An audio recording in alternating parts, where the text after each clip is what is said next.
ආයිබන් කට්ටිය හැමෝටම මාව එහෙම නැති කියලා හිතනවා. එහෙමද?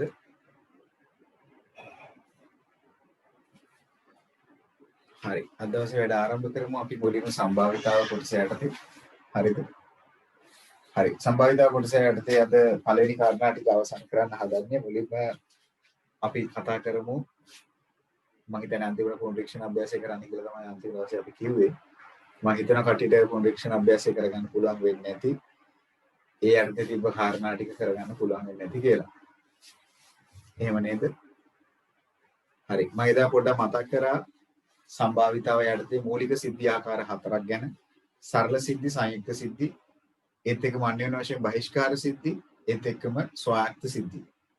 ඔය කියන සිදුවීම් ආකාර හතර පිළිබඳව. හරිද?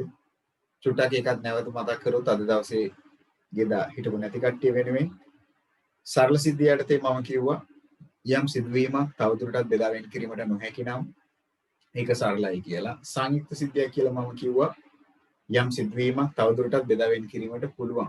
ඒ කියන්නේ සිද්ධි එකකට වඩා වැඩියෙන් තියෙනවා නම් ඒක සංයුක්තයි කියලා කිව්වා. සරලයි කිව්වේ තවදුරටත් බෙදා වෙන් කිරීමට බෑ. එක තනි සිද්ධියක් විතරක් තියෙනවා නම් ඒක සරලයි. සංයුක්තයි කියන්නේ සිද්ධි ගොඩක් එකකට වඩා වැඩි ප්‍රමාණයක් තියෙනවා. ඊට පස්සේ මම කිව්වා අන්‍යෝන්‍ය වශයෙන් බහිෂ්කාර සිද්ධි ගැන. අන්‍යෝන්‍ය වශයෙන් බහිෂ්කාර සිද්ධි කියලා කිව්වේ යම් කිසි සිද්ධි දෙකකට පොදු වෙන සිද්ධියක් නොමැතිනම් යම් සිදුවීම් දෙකකට පොදු වෙන සිදුවීමක් නොමැතිනම් අන්න අපි කිව්වා අන්‍යෝන්‍ය වශයෙන් බහිෂ්කාරයි. වෙන යම් විදිහකින් තවදුරටත් කියනවා නම් ඡේදනයක් නොමැති සිද්ධි. හරි අපි කියනවා අන්‍යෝන්‍ය වශයෙන් බහිෂ්කාර සිද්ධි කියලා. එතනින් පස්සේ අපි කිව්වා මොකක්ද ස්වායත්ත සිද්ධි කියන්නේ කියලා. ස්වායත්ත සිද්ධි කියලා අදහස් කරේ මොකක්ද? යම් සිදුවීමක් වීම හෝ නොවීම කෙරෙහි යම් කිසි දෙයක් වෙන්න හෝ නොවීම, ඒ කියන්නේ වීම හෝ නොවීම කෙරෙහි වෙනත් සිදුවීමක බලපෑමක් ඇති නොවෙනවා නම් වෙනස් සිදුවීමක බලපෑමක් නොමැති නම් අන්න එම සිදුවීම් අපි කියනවා ස්වායත්ත සිද්ධියක් කියලා. ඒ කියන්නේ ඒ සිදුවීම් දෙක එකිනෙකට ස්වාධීනයි කියලා කියන එකක් වෙන්න අනිකේ බලපෑමක් නැහැ. එකක් නොවෙන්න අනිකේ බලපෑමකුත් නැහැ. ඔය තමයි ස්වායත්ත සිද්ධි ගැන කිව්වේ. හරි. අද දවසේ කතා කරන්න බලාපොරොත්තු වෙන්නේ මුලින්ම අපි කොන්ඩික්ෂන් අභ්‍යාසයේ ගිය අවුරුද්දේදී ඊට කලින් අවුරුද්දේ 9 10 අවුරුදු දෙකේදී කරපු දේවල්. එතනින් පස්සේ අපි කතා කරනවා අද දවස තුල ලක්ෂ්‍ය ප්‍රස්ථාර තුල නියඳි අවකාශය නිරූපණය කරන විදිය. අපි මේ ගැන ගිය අවුරුද්දේදීත් කතා කරා. මේ අවුරුද්දේදීත් අපිට කතා කරන්න සිද්ධ වෙලා තියෙනවා ලක්ෂ්‍ය ප්‍රස්ථාර තුල කොහොමද නියඳි අවකාශය. පොඩ්ඩක් මතක් කරොත් මොකද්ද නියඳි අවකාශය කියන්නේ කියලා. නියඳි අවකාශය කියන්නේ යම් කිසි සිදුවීමක් ගත්තොත් යම් පරීක්ෂණයක් ගත්තොත් ඒ පරීක්ෂණය තුළදී අපිට ලැබෙන්න පුළුවන් සියලුම ප්‍රතිඵල ඇතුළත් කුලකේ අපි කියනවා නියඳි අවකාශය කියලා. හරි. එහෙමනම් කොහොමද නියඳි අවකාශය ප්‍රකාශ කරන්නේ? සංයුක්ත සිද්ධිය. කියන්නේ සිද්ධි ගොඩාක් තියෙනවා. සංයුක්ත සිද්ධි වලට අදාළව නියඳි අවකාශය ප්‍රකාශ කරන විදිහ අපි ගිය අවුරුද්ද තුල ඉගෙන ගන්නවා එක ආකාරයක්. මේ අවුරුද්ද තුල තව ආකාරයක් නියඳි අවකාශය ප්‍රකාශ කරන්න ඒ කිව්වේ ලක්ෂ්‍ය ප්‍රස්ථාර තුලම කරන පොඩ්ඩක් විතර වෙනස් වෙන දෙයක් අද දවසේ තුල අපිට ඉගෙන ගන්න තියෙනවා. එතනින් පස්සේ මේ පාඩමේ තව ඉගෙන ගන්න තියෙනවා ගිය අවුරුද්ද තුල අපි කතා කරපු සටහන් ආශ්‍රිතව කොහොමද නියඳි අවකාශය නිරූපණය කරේ. ඒකම මේ අවුරුද්ද තුල රුක් සටහන් ආශ්‍රිතව නියඳි අවකාශය පොඩ්ඩක් විතර ගිය අවුරුද්දට සාපේක්ෂව පොඩ්ඩක් විතර ගන්න ලොකු වීමක් වෙනවා මේ අවුරුද්ද තුල. ඒ ටික ඒ විදිහටම මේ අවුරුද්දේ තියෙනවා. හරිද? මුලින්ම අපි එහෙමනම් බලමු අචුපතේ කරන්නයි කිව්ව කොන්ඩික්ෂන් අභ්‍යාසයේ වැඩේ. මම හිතනවා කට්ටිය අවුරුද්දයක් නැතුව ඒ ටික නම් කරලා ඇති කියලා. හරි. පොඩි සංකේත ටිකක් මම හිතන්නේ කට්ටිය ගිය අවුරුද්දේ සටහන පොඩ්ඩක් නැවත පෙරලලා බලන්න ඇති. මොකක්ද S කියලා කියන්නේ මොකක්ද N කියලා කියන්නේ ඔන්න ඔය කාරණා ටික මතක් වෙන්න තමයි කොන්ඩික්ෂන් අභ්‍යාසය පොඩ්ඩක් කරන්න කිව්වේ. හරි. පළවෙනි කාරණේ මුලින්ම කියනවා සමසේ ප්‍රතිඵල. ඒකත් පොඩ්ඩක් මතක් කරන්නම්කෝ ඒ වචනේ තේරුම. සමසේ ප්‍රතිඵල කියලා කියන්නේ යම්කිසි පරීක්ෂණයකදී ලැබෙන්න පුළුවන් නියඳි අවකාශය තුල තියෙන සියලුම ප්‍රතිඵල. නියඳි අවකාශය තුල තියෙන සියලුම ප්‍රතිඵල ලැබෙන්න තියෙන ඉඩ ප්‍රස්තාව. එහෙම නැත්නම් ඉඩ හැකියාව එකිනෙකට සමාන වෙනවා නම් ඕනෑම ප්‍රතිඵලයක් ලැබෙන්න තියෙන ඉඩ ප්‍රස්තාව එහෙම නැත්නම් හැකියාව එකිනෙකට සමාන නම් ඔන්න අපි කියනවා ඒක සමසේ ප්‍රතිඵල ඇතුළත් පරීක්ෂණයක් කියලා. එහෙමනම් සමසේ ප්‍රතිඵල ඇතුළත් S කියන නියඳ අවකාශය. S කියලා කියන්නේ ස්පේස් එක. ඒ කියන්නේ අවකාශය කියන එක. නියඳ අවකාශය කියන එකයි S වලින් කැපිටල් S වලින් සංකේතවත් වෙන්නේ. නියඳ අවකාශය තුළ වූ සිද්ධියක් කැපිටල් A වෙනවලු. එක්තරා සිද්ධියක් A. NA අපිට දීලා තියෙනවා. NA කියන්නේ A කියන සිදුවීමට අදාළ අවයව ප්‍රමාණය කොච්චරක්ද කියන එක. ඊට අදාළ අවයව 23ක් තියෙනවලු.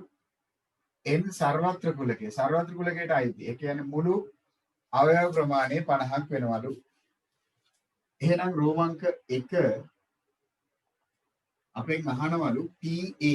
P කියන්නේ probability කියන එක, ඒ කියන්නේ සම්භාවිතාව කියන එක. එහෙනම් PA ගන්න නම් A කියන සිදුවීමට අයිති අවයව ප්‍රමාණය මුළු අවයව ප්‍රමාණයේ භාගයක් විදියට. ඕක තමයි සම්භාවිතාවට අදාළ සම්බන්ධය වෙන්නේ. මුළු අවයව ප්‍රමාණයට සාපේක්ෂව අදාළ සිදුවීමේ අවයව ප්‍රමාණය. එහෙනම් මුළු අවයව ප්‍රමාණය 50යි. අදාළ සිදුවීමට අදාළව 23යි. එහෙනම් මෙන්න PA. රෝමාංක 2 අපෙන් අහනවා PA dash. මෙහි අදහස මොකද්ද? Aට අයිති නොවන. ඉතින් අයිති අවයව 23ක් තිබ්බනම් අයිති නොවන අවයව කීයක් තියෙන්නේ නැද්ද? ඔක්කොම අවයව 50ක් තිබිලා තියෙනවා. එහෙනම් අයිති නොවන අවයව 23යිනේ අයිති. අයිති නොවන ඒවා එහෙමනම් 27ක් තියෙන්න ඕන. එහෙමනම් NA dash වෙන්නේ කොච්චරද? හරි 50න් 27යි. ওই ටික ලේසි මම හිතන්නේ හැමෝම ඒකේ අර්බුදයක් නැතුව කරගෙන ඇති. හරිනේ ඒක? හරි අර්බුදයක් නැද. ප්‍රශ්න අංක 2. ඊළඟට ඔන්න කියනවා සසම්භාවී පරීක්ෂණයක් ගැන. මොකද්ද ළමයි සසම්භාවී කියන්නේ? සසම්භාවී පරීක්ෂණයක් කියන්නේ තවත් විදියකින් කියනවා නම් යම් පරීක්ෂණයක් තියෙනවලු. ඔය කියන පරීක්ෂණය කරන්න ප්‍රථමයෙන් ඒ පරීක්ෂණයට අදාළ සියලුම ප්‍රතිඵල අපිට ප්‍රකාශ කරන්න පුළුවන්. ඒ පරීක්ෂණයට අදාළව ලැබෙන්න පුළුවන් සියලුම ප්‍රතිඵල ටික කියන්න පුළුවන් වෙනවලු. හැබැයි අපිට ඒ පරීක්ෂණය සිදු කිරීමට ප්‍රථමයෙන් ලැබෙන ප්‍රතිඵලය කියන්න බෑලු. ප්‍රතිඵල කියන්න පුළුවන්, ප්‍රතිඵලය කියන්න බෑලු. වෙන්න පුළුවන් සියලුම දේවල් කියන්න පුළුවන්, වෙන දේ මොකද්ද කියලා හැබැයි කියන්න බෑලු. අන්න සසම්භාවී පරීක්ෂණයක තියෙන විශේෂත්වය. එහෙනම් මෙහෙම පරීක්ෂණයක නියද අවකාශයේ අවයව ටික S වල අවයව ටික 1 සිට 8 දක්වා 8 දෙක අංක ටික දීලා තියෙනවා. මෙහි ප්‍රතිඵල සමසේ භාවය. ඒ කියන්නේ ඕනෑ ප්‍රතිඵලයක් ලැබෙන්න පුළුවන් හැකියාව ඊට ප්‍රස්තාව එකිනෙකට සමාන නම් ඒ කියන්නේ S තුල වූ සරල සිද්ධියක්. ඒ ලෙස ගත හැකි සියලුම සිද්ධි. එහෙනම් ඒ ලෙස ගත හැකි සියලුම සිද්ධි කියන්නේ ඕනනම් එක අවයවයක් දාලා 1.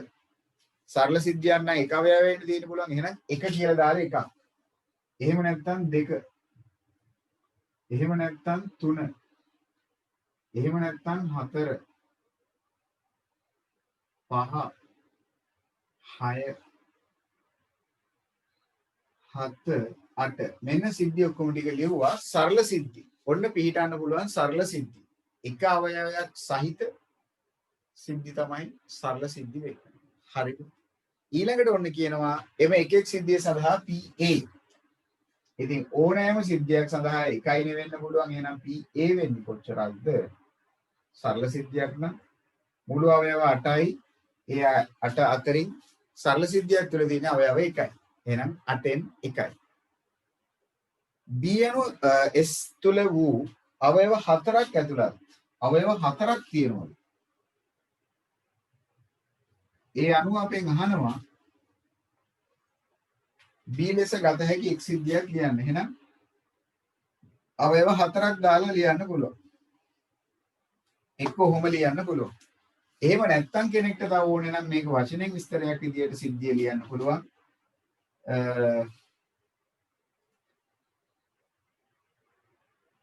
එකේ සිට 8 තෙක් දෙකේ ගුණාකාරයක් ලැබීම.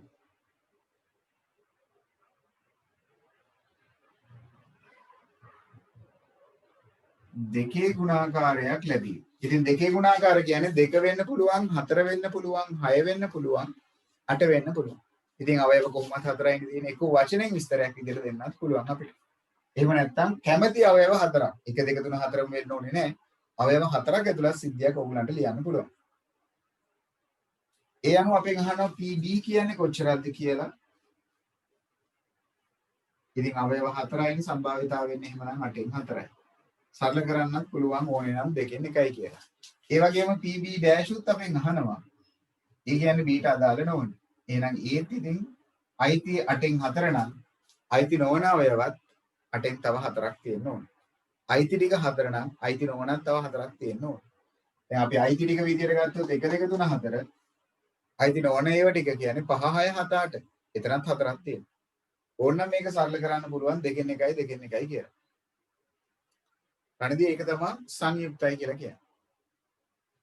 ඒක තමයි සංයුක්ත සිද්ධියක් කියලා කියන්නේ. එකතු වෙලා තියෙනවා කියන එක.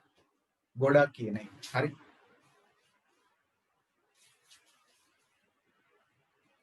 නෑ. අපි ඒක ගන්නෙ නම් මෙතනදී නැත. රණදී කවුද නිවින්දි අපි එතන නම් ගන්නෙ නැත. සිද්ධියක් මොකක් හෝ තියෙන්න ඕන. සරල සිද්ධියක් වෙල. හරි.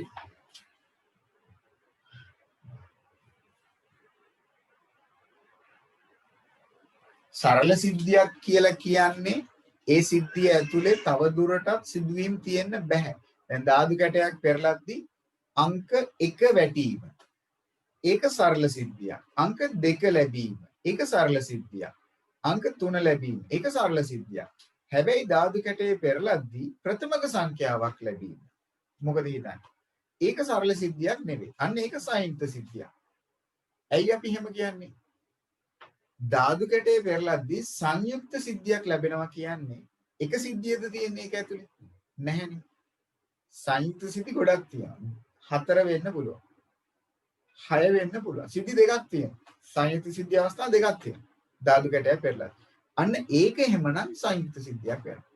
හරි? ඒ කියන්නේ ධාතු කැටයක් පෙරලද්දී සංයුක්ත සංඛ්‍යාවක්. උදාහරණයක් විදිහට සංයුක්ත සංඛ්‍යාවක්. 4 වෙන්න පුළුවන් 6 වෙන්න පුළුවන්. ඒක ඇතුලේ සිද්ධි දෙකක් තියෙනවානේ. ඒ නිසා ඒක සරල වෙන්නේ නැහැ. ඒක සංයුක්ත වෙනවා. දැන් කාසියක් පෙරලද්දී සිරස වැටි. ඒක විතරයිනේ කොහොමද තියෙන්නේ. සිරස පැති එකයිනේ තියෙන්නේ. එහෙනම් ඒක සරල සිද්ධිය. හිතන්න මල්ලක් ඇතුලේ රතු පෑන් 3යි නිල් පෑන් 2යි තියෙනවා. මල් ඇතුලට අත දාලා රතු පෑනක් ලැබීම.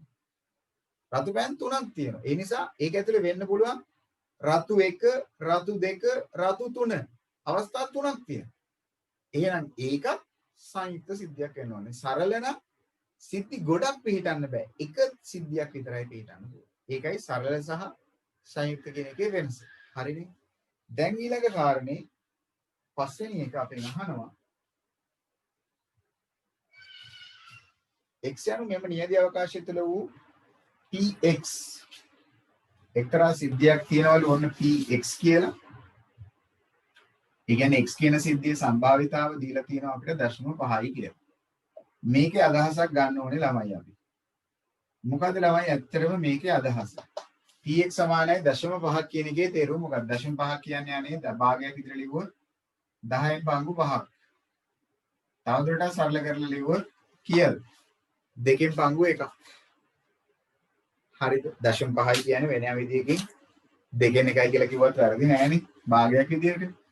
ඒ කියන්නේ x කියන සිද්ධියේ සම්භාවිතාව භාගයයි. ඒ කියන්නේ මුළු අවයව ප්‍රමාණයෙන් භාගයක්ම ඒ කියන්නේ හරිය අර්ධයක්ම අදාළ සිද්ධිය තුල තියෙන්න ඕන. එහෙමනම් මොකද කියන්නේ? එහෙමනම් x යනු මෙම නියැදි අවකාශය තුළ වූ සම්භාවිතාව 0.5ක් වෙන සිද්ධියක් x ලෙස ගත හැකි සිද්ධි දෙකක්. එහෙනම් x ට ගන්න ඕනේ මුළු අවයව ප්‍රමාණයෙන් භාගයක්. එහෙනම් 1 2 3 4 ඒක ගන්න පුළුවන්. එහෙම නැත්නම් x වලට ගන්න පුළුවන් අපිට තවත් ඕනේ නම් 2 4 6 8. මේකේ සම්භාවිතාව ගත්තත් 8න් 4යි. මේකේ සම්භාවිතාව ගත්තත් 8න් 4යි. ඒ කියන්නේ ඉතින් 8න් 4යි කියන්නේ වෙන විදිහකින් 0.5යි. එහෙනම් සම්භාවිතාව 0.5ක් වෙන විදිහට උගලන්ට සිද්ධි ආකාර දෙකක් ලියන්න තියෙනවා. ඒ කියන්නේ සරලව කිව්වොත් අවයව 4ක් දාලා සම්භාවිතාව 0.5ක් ගන්නවා කියන එකේ තේරුම ඒක.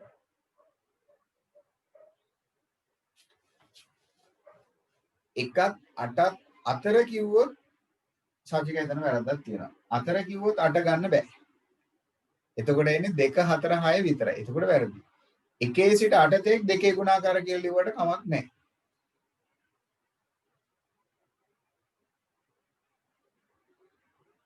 පුළුවන්. ඒකේ ප්‍රශ්නේ නැහැ. සිද්ධිය අපිට අවයව වලින් ලයිස්තුගත කරලා ලියන්නත් පුළුවන්. එක වචනෙන් විස්තරයක් ඉදිරියට ලියන්නත් පුළුවන්. කිසි ගැටලුවක් ඒක ප්‍රශ්නයක් නැහැ. වචනෙන් ලියන්නත් පුළුවන්. අවයව වලින් ලයිස්තුගත කරලා ලියන්නත් පුළුවන්. කිසි ගැටලුවක් නැහැ. හැබැයි ඉතින් වචනෙන් ඔයගොල්ලෝ ඔක විස්තර කරලා ලියද්දි හරියට බලන්න අවයව හතරක් එනවද කියලා. එහෙම නාවොත් ඒ කියන්නේ දෙකෙන් එකක් එහෙම නැත්නම් 8න් 4ක් එන්නේ නැහැ. 8න් 4 කියන්නේ දෙකෙන් එකක් නේ. අන්න ඒකයි අපි කල්පනා කරන්න ඕනේ. සම්භාවිතාව මුළු සිද්ධි ගානෙන් හරි අර්ධයක් එනවා. එහෙම වුණොත් තමයි 0.5ක් එහෙම නැත්නම් දෙකෙන් එකක් සම්භාවිතාව එන්නේ. ඉතින් අවයව හතරක් කියන විදිහට ඔයගලන්ට කැමති ආකාරයකට මේක ප්‍රකාශ කරගන්න පුළුවන්. ඉතින් ඒකයි මම අවයව හතරක් දාලා 1 2 3 4 ලිව්වේ. එහෙම නැත්නම් 2 4 6 8 ලිව්වේ. එහෙම නැත්නම් වචනෙන් විස්තර කරනවා නම් 1 සිට 8 තෙක් 4 ගත්තොත් වැඩි 8 තෙක් 2 ගුණාකාර. බිඳුවත් 8ත් අතර කිව්වොත් 8ත් අතර ඔත්තේ සංඛ්‍යා. ඒක හරි. 1 3 5 7. ඒක පුළුවන්. ඒක අවුලක් නැහැ. ඒ වගේ අවයව හතරක් කොහොම හරි එන්නවා. හරිද? ඔන්න ප්‍රශ්නාංක 2. අංක 3 වෙන සටහනක් දීලා තියෙනවා. ඒකේ දක්වලා තියෙනවලු එක් එක් සිදුවීමට අදාළ අවයව ගණන කොච්චරක්ද කියලා. එන් තමයි ඔය කියන වෙන් රූප සටහන තුල දීලා තියෙන්නේ. ඊට අදාළව අපෙන් අහනවා ප්‍රශ්න ටික. බලමු 3 කොච්චරක් දුරට හරිද කියලා.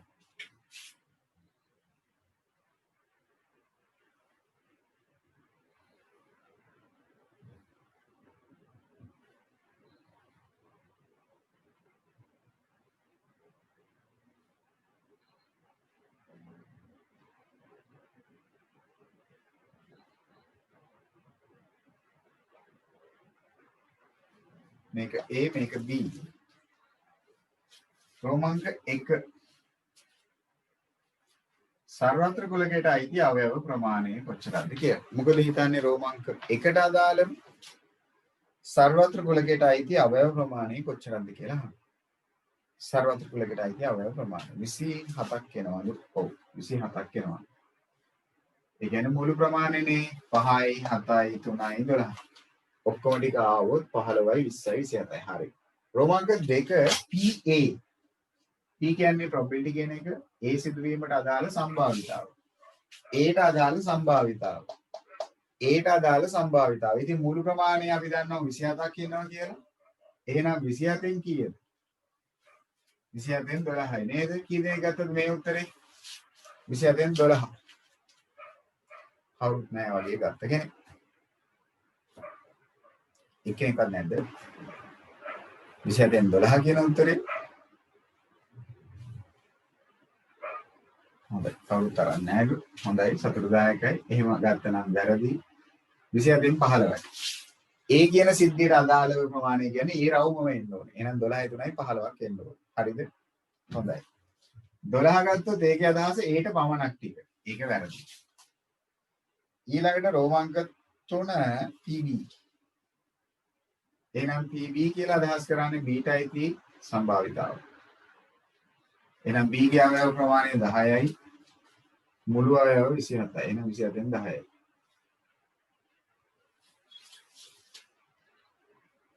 P A ඡේදනයේ B. Aටයි Bටයි පොදු. Aටයි Bටයි පොදු කියන්නේ 3 දෙනා. 27න් 3 දාන්නත් පුළුවන්. ඕනනම් සරල කරලා තියන්නත් පුළුවන් 9න් 1යි කියලා. කිසි ගැටලුවක් නැත. රෝමාංක 5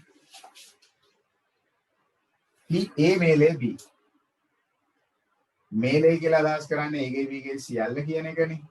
එහෙනම් A ගේ B ගේ සියල්ල කියන්නේ 12යි 3යි 7යි. ඔක්කොම 22යි.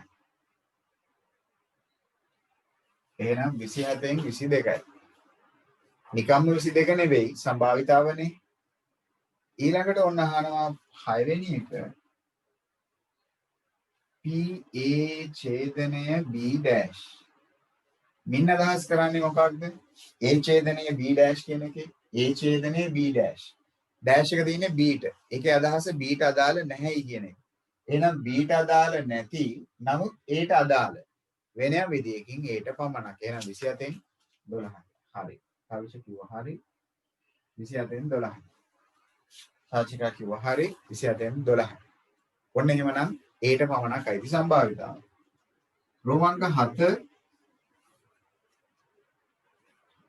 ඒකෙම අනිත් පැත්ත අපෙන් අහනවා. A dash ඡේදනය B. ඒට අයිති නොවන නමුත් B ට අයිති. ඒට අත තියන්න බෑ නමුත් B ට අත තියන්න පුළුවන්. එහෙමනම් එනවා කීයක්ද? 27න් 4.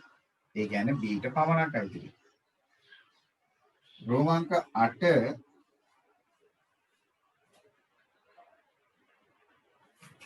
P A මේලය B ගේ සම්පූර්ණකයේ ඩෑෂ්. මොකද්ද ළමයි මේකේ අදහස? P A මේලය B ගේ සම්පූර්ණකයේ ඩෑෂ්. මේකේ අදහස වෙන්නේ මොකද්ද? A මේලය B ට අයිති නොවන මේලයට අදාළ නොවන කියන්නේ වටේ ටික. එහෙනම් පහක් ඉන්නවා. එහෙනම් 27න් ඔන්න අදාළ සම්භාවිතාවන් ටික. බලන්න ප්‍රශ්නාංක 3ට අදාළව කාරණේ සාර්ථකද කියලා. හරි. මේකේ අදහස A හෝ B ට අදාළ නොවන කියන එක. A හෝ B ට අදාළ නොවන. A හෝ B ට අදාළ නොවන. මම හිතනවා අපේ ළමයි ටික ඒ ටිකේ අරුදයක් නැතුව ඇති කියලා. හරිනේ? හරි. ඔන්න ප්‍රශ්නාංක 3. තාම මේ කතා කරේ සරල සිද්ධි ගැන, සංයුක්ත සිද්ධි ගැන, ඒ දෙකම සම්භාවිතාව කෙසේද ප්‍රකාශ කරගන්නේ කියලා. හරි. හරි. එතනින් පස්සේ ප්‍රශ්නාංක 4. ඔන්න අපිට කියනවා මෙහෙම දෙයක්. 1 සිට 3 දක්වා. එතකොට 1ත් අයිතුලත් 3 දක්වා කියද්දි 3ක් අයිතුලත් නැහැ කියලා තමයි හිතෙන්නේ නේද? හැබැයි මෙතන අපිට කියනවා කාඩ්පත් 3ක් තියෙනවා කියලා. ලියලා තියෙන විදිහට නම් 1 සිට 3 තෙක් කියන එකයි එන්න ඕනේ. නමුත් දක්වා කිව්වොත් හරිනම් 3 අයිති වෙන්නේ නැහැ. නමුත් මේක කියනවා අංක යෙදූ සමාන ප්‍රමාණයේ කාඩ්පත් 3ක් තිබ්බලු. එහෙනම් එතනදී අනිවාර්යෙන් 1 තිබිලා තියෙනවා, 2 තිබිලා තියෙනවා, 3 තිබිලා තියෙනවා. හරිද? අතරින් එකක් අහඹු ලෙස තෝරාගෙන එහි අංකය ඔත්තේද ඉරට්ටද යන පිරික්සා එය ආපසු මල්ලට දමනු ලැබේ. ඉන්පසු තවත් කාඩ්පතක් අහඹු ලෙස ගෙන එහි අංකය ඔත්තේද ඉරට්ටේද යන පරීක්ෂා කරනු ලැබේ. නියැලි අවකාශයේ S නම් එය කුලකයක් ලෙස ලියා NS ලියා දක්වන්න. එහෙනම් ඉස්සලාම ලියනලු නියැලි අවකාශය.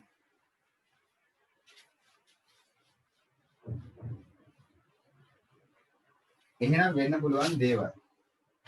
කාඩ්පත් 3ක් තියෙනවා. 1 ඒත් එකම 2 ඒත් එකම 3. ඒවා අතරින් 1 කියන්නේ ඔත්තේනේ. 2 කියන්නේ ඉරට්ටේනේ. 3 කියන්නේ මම මේක ඔත්තේ 1 ඔත්තේ 2 කියලා ලකුණු කරන්නේ. දැන් මල්ල ඇතුලේ තියෙන්නේ මෙන්න මේ කියන කාඩ් එක. ඔන්න මම මල්ල ඇඳගත්තා. හරිද? ඇයි මං O1 O2 කියලා ගත්තේ? ඔත්තේම සංඛ්‍යා දෙකක් තියෙන හින්දා. හරිද? එහෙනම් නියැලි අවකාශයේ ලියන්නයි මුලින්ම තියෙන්නේ. අවස්ථා දෙකකදී ගන්නවානේ මුලින් අරගෙන ආපහු එළියට දාන ඒකටම දානවා. ආපසු මල්ල තුලටම දානවා. ඊට පස්සේ ආපහු ගන්නවා. එහෙනම් වෙන්න පුළුවන් දේවල්. පළමුව ඔත්තේ 1 කියන කාඩ් එක ලැබිලා දෙවනුවත් ඔත්තේ 1 කියන කාඩ් එකම ලැබෙන්න පුළුවන්. මොකද ගත් එක ආපහු මල්ල ඇතුළට දානවනේ. ඒතර අවස්ථා දෙකේම එකම එක ලැබෙන්න පුළුවන්. එහෙමනම් ඒක ලියන්නේ මෙන්න මෙහෙමයි. ඔත්තේ 1 ලැබිලා ආපහු ඔත්තේ 1ම ලැබෙන්න පුළුවන්. මෙන්න එක සිදුවීමක් ප්‍රකාශ කරා. එක සිදුවීමක් ප්‍රකාශ කරා. මුලින් තියෙන්නේ පළමු සිද්ධිය, දෙවෙනියට තියෙන්නේ දෙවෙනි සිද්ධිය. පළමු වතාව සහ දෙවෙනි වතාව. පළමු වතාවේ O1 කියන එක, දෙවෙනි වතාවේ O1 කියන එක. එහෙම නැත්නම් තව දෙයක් වෙන්න පුළුවන්. පළමු වතාවේ O1 ලැබිලා දෙවෙනි වතාවේ O2 ලැබෙන්න පුළුවන්. ඕක වෙන්නත් පුළුවන්. එහෙම නැත්නම් පළමු අවස්ථාවේ O1 ලැබිලා දෙවෙනි අවස්ථාවේදී ඉරට්ටයගේ ලැබෙන්න පුළුවන්. ඉරට්ටේ කොහොමද එකයි නේ නිසා 1 කියලා දැම්මේ නෑ මම. එහෙම නැත්නම් මේ අවස්ථා තුනම මම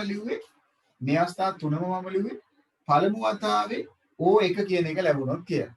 එහෙම නැත්නම් පළමු අවස්ථාවේ O2 ලැබිලා දෙවෙනි අවස්ථාවේ O1 ලැබෙන්න පුළුවන්. එහෙම වෙන්නත් පුළුවන්. පළමු අවස්ථාවේ O2 ලැබිලා දෙවෙනි අවස්ථාවේ O1 ලැබෙන්න පුළුවන්.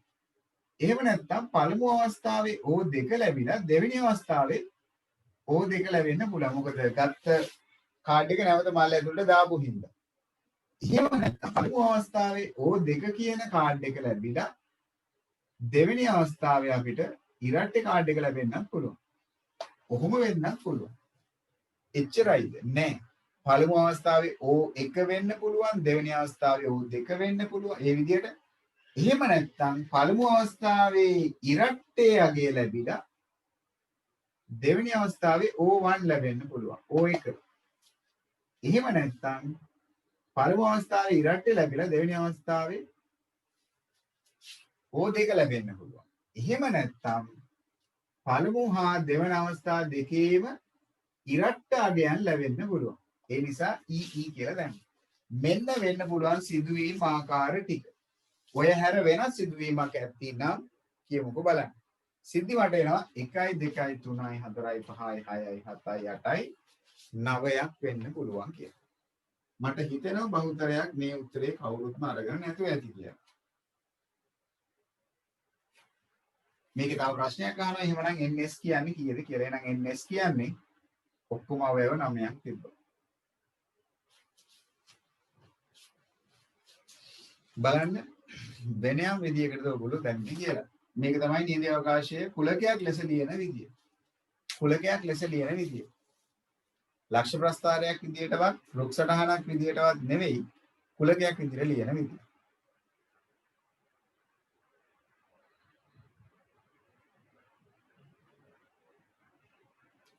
ඒ අපි කතා කරන්නේ අනිත් විදිය. ලක්ෂ ප්‍රස්ථාරයේත් එක්කම රුක් සටහන ඒ අනිත් විදිය. නියඳ අවකාශයේ ලියන අනිත් ක්‍රම දෙක. මේකේ ලියන්න කියන්නේ කුලකයක් විදියට. එතකොට මේ ආකාරයට ලියන්න වෙනවා. අර කාඩ්සියතලයක අපි xy අක්ෂ දෙක අරගෙන කරන්නේ ඒ ලක්ෂ ප්‍රස්ථාරය. අර අතු වලින් පෙන්වන්නේ ඒ රුක් සටහන. ඒ ආකාර දෙකෙන් නෙවෙයි නියඳ අවකාශය දැන් පෙන්වන්න කියන්නේ. මේ පෙන්වන්න කියන්නේ අපිට කුලකයක් විදියට. එහෙමනම් ඕකයි වෙන්න ඕනේ.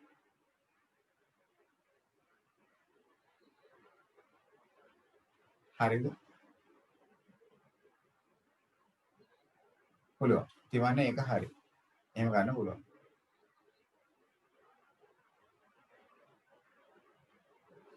එහෙම ගන්නත් පුළුවන් ෂෙනාලි. ෂෙනාලි කියන කාරණේත් හරි. ෂෙනාලි කියනවා අපිට මේක ගන්නලු පොත්ති සංඛ්‍යාව 1නේ. එහෙනම් 1 1 කියලා. ඊළඟට මේක 1 2 කියලා. තව කෙනෙක් කියලා ඇති 1 2 කියලා. නෑ. 1 3 කියලා. මෙතන 1 2 කියලා. එහෙම ලිව්වනම් ඒත් වැරදි නැත. කමක් නැත. හරි මම මේක ඔත්තේ ඉරට්ටේ විදියට වෙන් කරන්න ඕනේ හින්දාම අර විදියට ලියාගත්තා. හරිද? එහෙම ලියන්නේ නැති සමහරක් අය එහෙමනම් පෙරේර කොහොමද කරේ? මලිති මේ විදියටද වෙන විදියක්ද? මේ හැර වෙනත් විදියක් තියනවද කරපු? ඉලක්කම් වලින්ම දාගෙන යන්නත් පුළුවන්. කිසි ගැටලුවක් නැහැ. රානිදු මොකටද?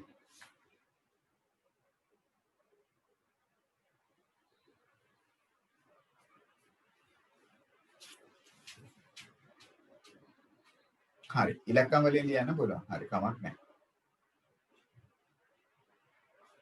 හරි ඉලක්කම් වලින්. හැබැයි ඔක්කොම සංගල වරහන ඇතුලේ ක්‍රමාදාල පෙන්නලා තියෙන්න ඕනේ. අවයව 9ක් තියෙන්න ඕනේ එතකොට. හරිද?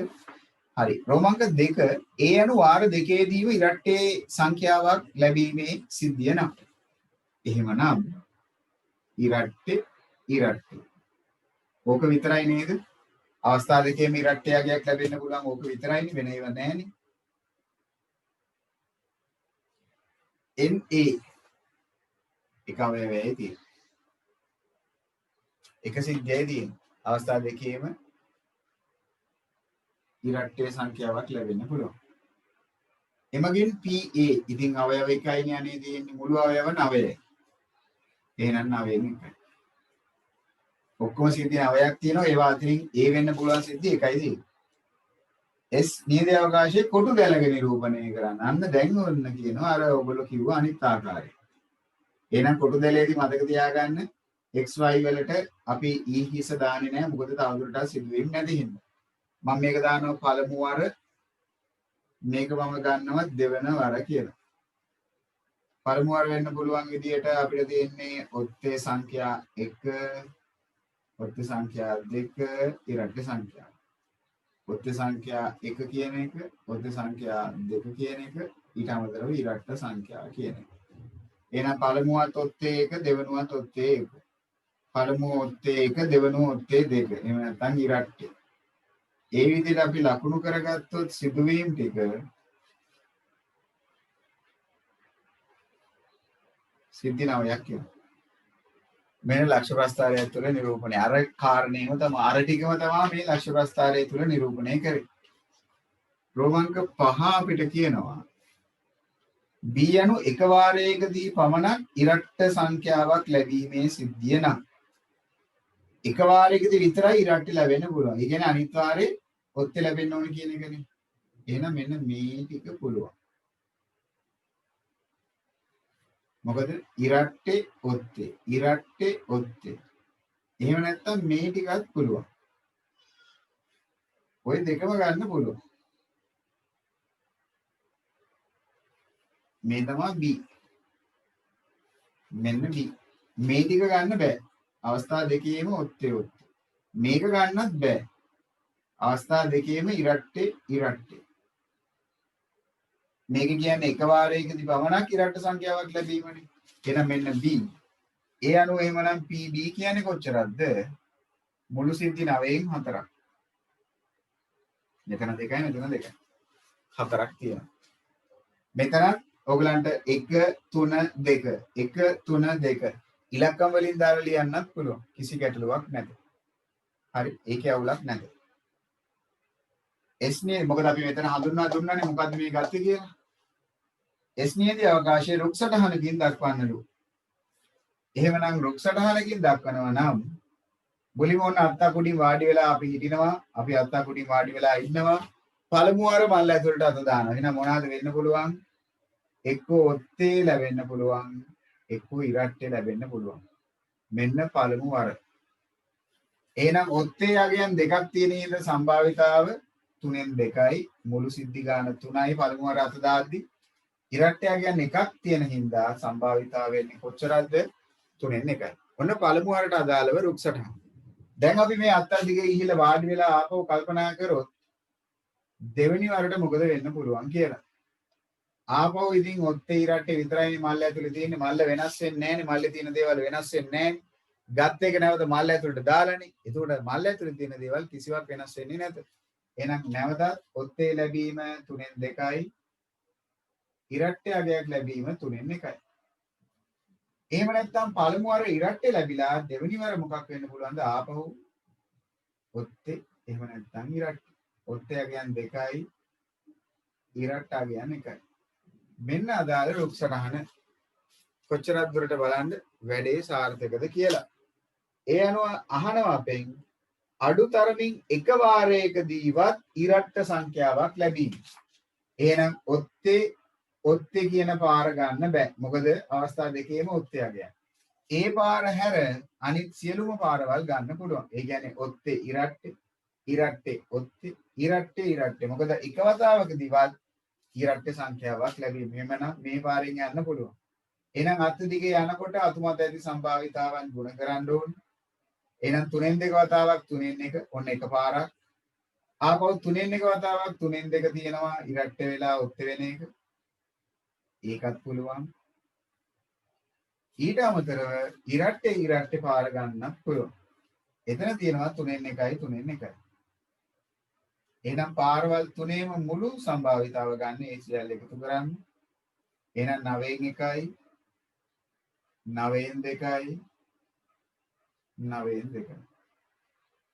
එහෙමනම් කොච්චරක් ඒවිද? 9න් පංගු 5ක් කේවි. 9න් පංගු 5ක් කේවි. මුළු සම්භාවිතාව 9න් පංගු 5ක්. 9න් පංගු 6ක් කවුරු හරි මට දැන් මම හිතන්නේ කිව්වද කොහෙද? ඒක වැරදි. මේක ගත්තද කවුරු හරි?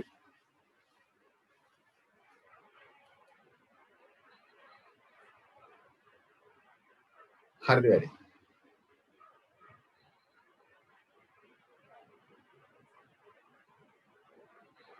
එහෙම නැත්නම් ඔව් නොවන දේ ගත්තොත් ඒ හරි. හොඳයි ගත පිරිසක් ඉන්නවා. සයිරු හරි.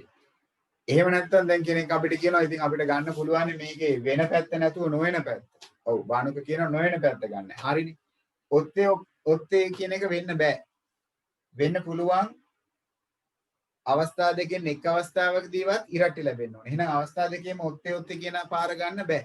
ඒතර ඒ පාරේ සම්භාවිතාව ලේසියෙන්ම හොයාගන්න තිබ්බා.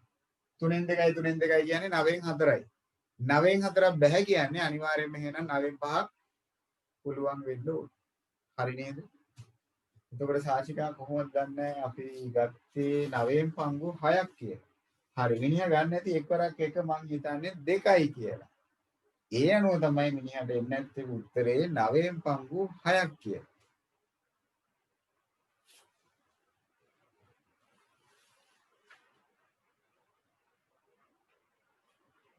හරි. එතකොට හරි. එතකොට එහෙම ගන්නව නම් ඔයා මලිති වෙන් කරන්න ඕනේ අතු තුනකට. එහෙම නේද? ඒකේ අර්ථයක් නැතුව යනවා. මොකද ඔයා එකම අර්ථ දෙපාරකට බෙදලා ඇති. එතකොට 3න් 1 කියලා දෙපාරක් අරන් ඇති. එහෙමනේ. එහෙම ගන්න එපා රුක් සටහන් අඳිනකොට. ප්‍රධාන අනුසිද්ධි දෙකකට කඩා ගන්න.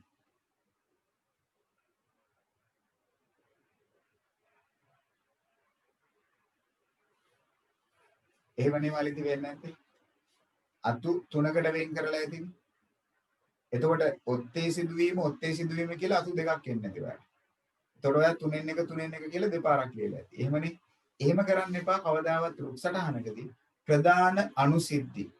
මේක ඇතුලේ තියෙනවා ළමයි සිද්ධි ආකාර දෙකක්. ඔයගොල්ලෝ පොඩ්ඩක් ඔලුවට ගන්න. ප්‍රධාන සිද්ධිය සහ අනුසිද්ධිය කියලා. ප්‍රධාන සිද්ධිය තමයි ඕගොල්ලෝ තේරීම කරන එක. ඒ කියන්නේ පළමු වර තේරීම දෙවන වර තේරීම. ඒක තමයි ප්‍රධාන සිද්ධි දෙක. ඒක තමයි මම මේ ඉහලින් දාලා තියෙන්නේ. පළමු වර දෙවන වර කිය. ඒක තමයි මේ දාලා තියෙන්නේ. පළමු වර දෙවන වර කිය. ඒ ප්‍රධාන සිද්ධි දෙක. ඒ ප්‍රධාන සිද්ධි දෙක ඇතුලේ තියෙන අනුසිද්ධි කියන්නේ මොනවාද? ඔත්තේද ඉරට්ටේද කියන එක. එතකොට ලක්ෂ්‍ය ප්‍රස්ථාරය තුලදී ඒ අනුසිද්ධි සියල්ලම පැහැදිලි කරගන්න ඕනේ.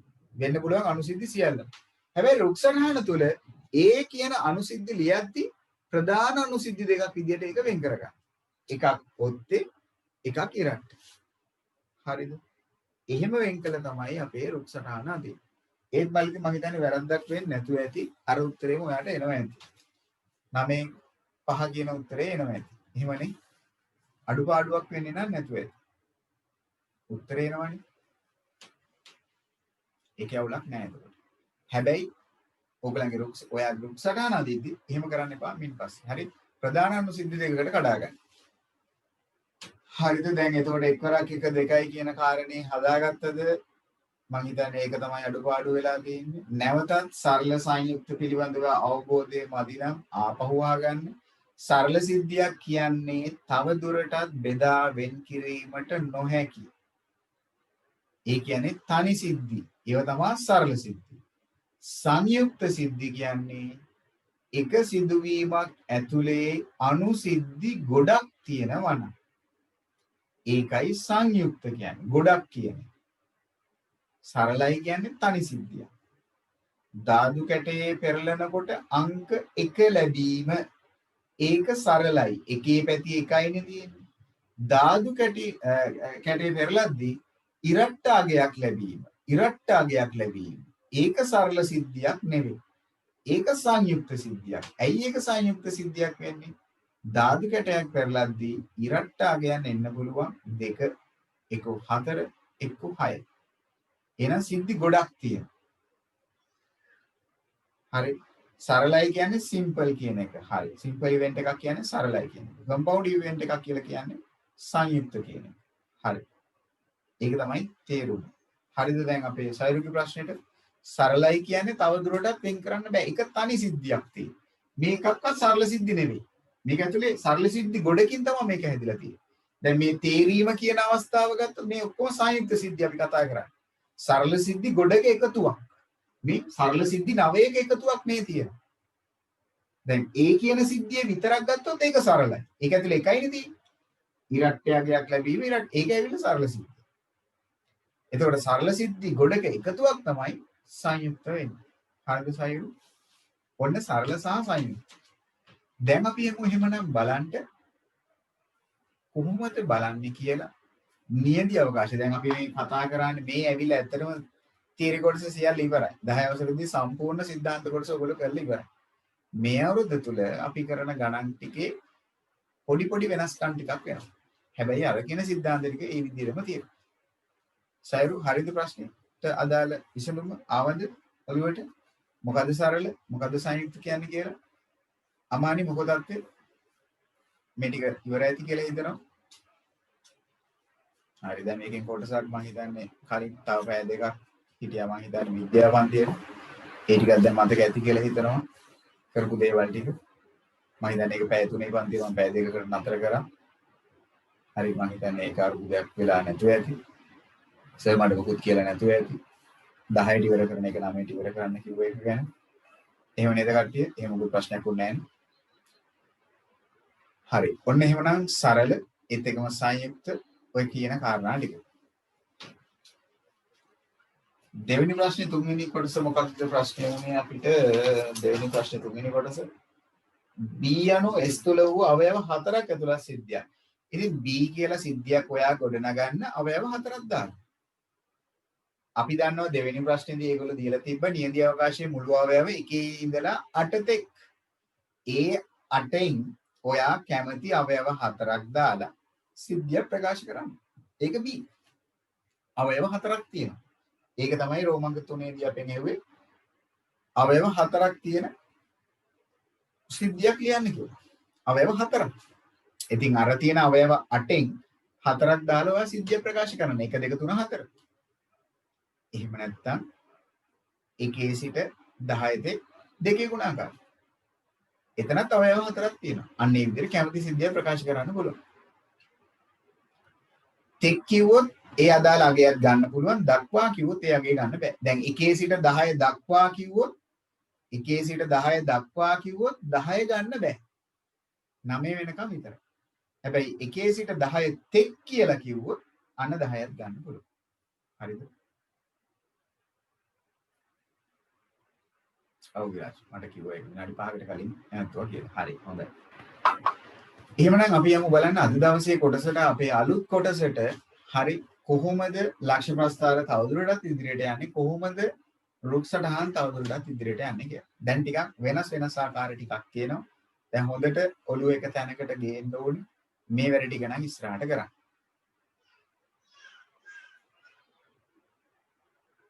හරිද? රණිදි මොකක් ගැනද කියන්නේ කියලා මට තාම පැහැදිලි නැහැ. ඒක මම බලන්න ඕනේ. මොකක් ගැනද ඔය අදහස් කරන්නේ කියලා.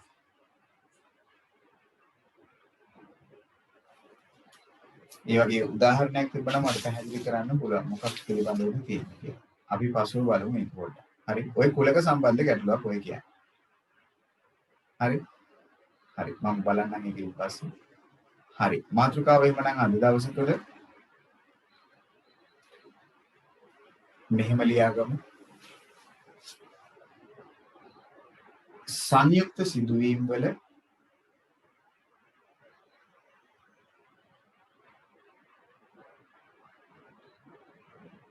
සංයුක්ත සිදුවීම් වල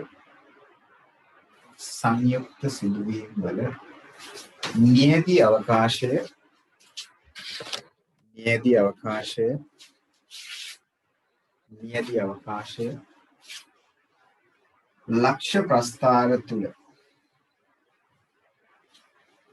ලක්ෂ්‍ය ප්‍රස්ථාර තුල එහෙම නැත්නම් මේකට අපි කියනවා කාටිසිය තලයක් කියලා. ලක්ෂ්‍ය ප්‍රස්ථාර තුල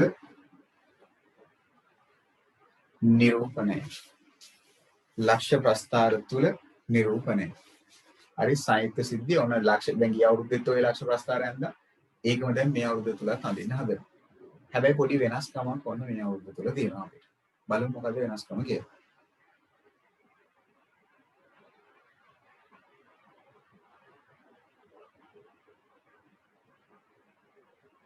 හරි මට පැහැදිලි කරන්න දේවල් ප්‍රශ්නේ.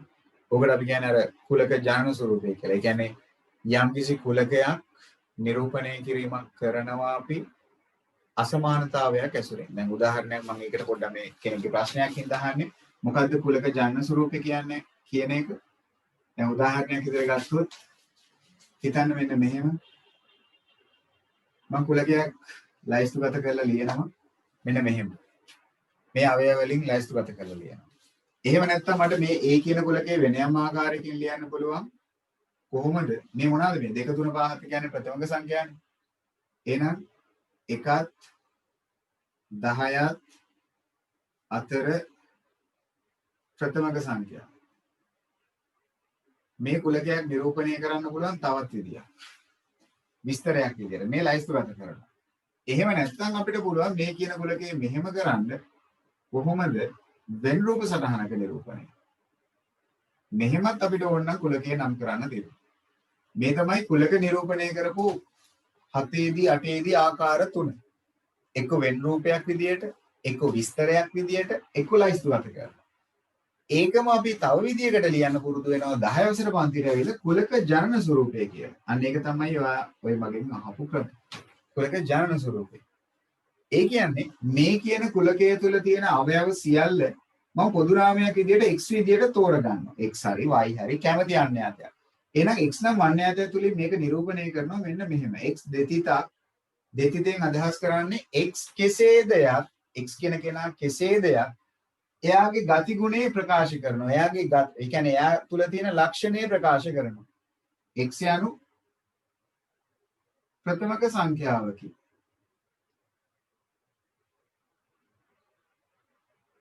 ඊට පස්සේ ක්‍රමාවක් දාලා අපි මේ x කියන පුද්ගලයා ඉන්න පරාසය මොකක්ද කියලා ලියනවා. 1ට වඩා x කියන කෙනා ලොකුයි 10ට වඩා x කියන කෙනා පොඩි. මේ පරාසය තුල තමයි මේ කියන x කියන පුද්ගලයා ඉන්නේ කියලා ලියනවා. ඒ අනුව දැන් අපි මේක කියවද්දි තේරුම් ගන්න ඕනේ කාරණා දෙකක්. මෙතනින් තේරුම් ගන්න ඕනේ එයාගේ ගති ලක්ෂණේ මොකක්ද? එයා තුල තියෙන ගති ලක්ෂණේ පොදු ලක්ෂණේ මොකක්ද? ඒත් එක්කම A කියන පුද්ගලයා x කියන පුද්ගලයා ඉන්නේ කුමන අගය පරාසය තුලද? 1යි 10යි අතර සීමාව තුල. අන්න ඒක තමයි අපි කුලක ජනන ස්වරූපයේ විදියට හැඳින්වුවේ. මේක 10 වසර කුලක නිරූපණය කරන එක ආකාරයක් වෙනවා. හරිද? ඔන්න පොඩ්ඩක් මතක් කරා කුලක ජනන ස්වරූපය. ඊට ප්‍රශ්න පත්‍රයේ වලදී සමහරක් විට ලැබෙන්න පුළුවන්. හරිනේද? හරි. දැන් ඉවන අපේ මාතෘකාවට අදාළව අපි එමු බලන්න. මොකක්ද කතාව අපි කියන්න හැදුවේ? ලක්ෂ්‍ය ප්‍රස්ථාර තුල කොහොමද සංයුක්ත සිද්ධියක් නිරූපණය කරන්නේ කියලා. අපි ගිය අවුරුද්ද තුලත් කරා. ඔන්න දැන් අපි පොඩ්ඩක් වෙනස් කතාවක් මේ අවුරුද්ද තුල කරමු. හැබැයි ඉතින් එකම දේ චූටි වෙනසයි තියෙන්නේ. හරි. උදාහරණ ගැටලුව අංක 1 අපේ පළවෙනි සාකච්ඡාව. ලියමු මෙහෙම. මල්ලක් තුල හැඩයෙන් හා ප්‍රමාණයෙන් මල්ලක් තුල හැඩයෙන් හා ප්‍රමාණයෙන්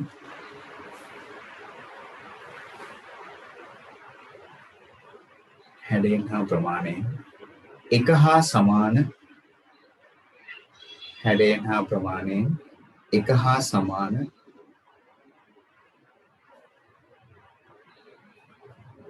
රතු පෑන් තුනක්ද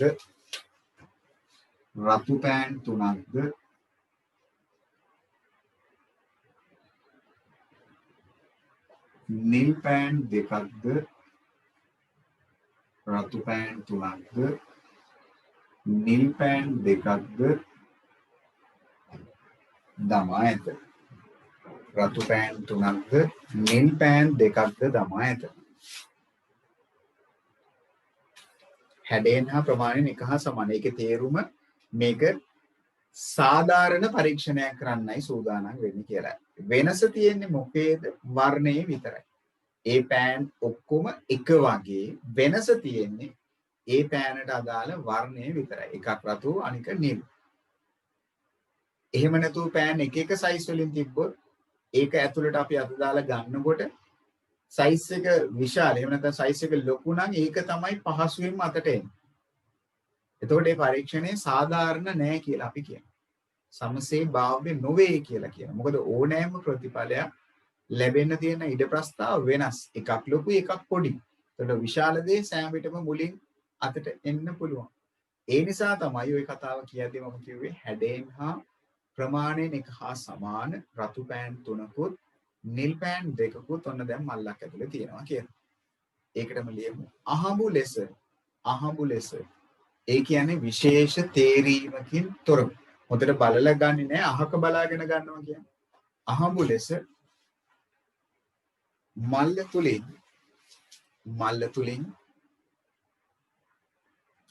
අහඹු ලෙස මල්ල තුලින් පෑනක් ඉවතටගෙන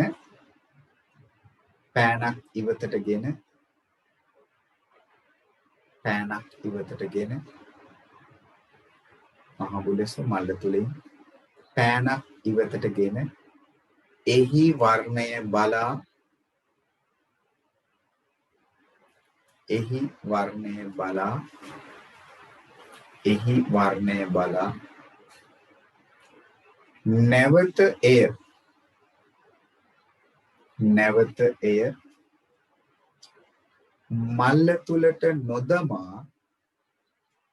නැවත එය මල්ල තුලට නොදමා අන්ඩර්ලයින් කරන්න නොදමා කියන වචනේ නැවත එය මල්ල තුලට නොදමා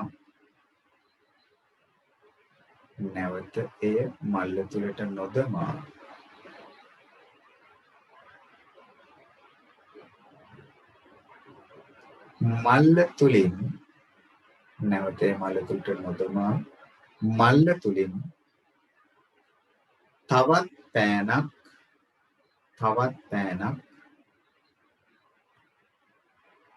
තුලින් තවත් පෑනක්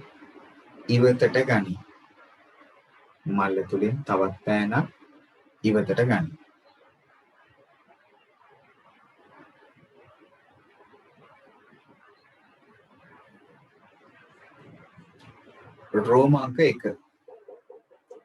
රෝමාංක 1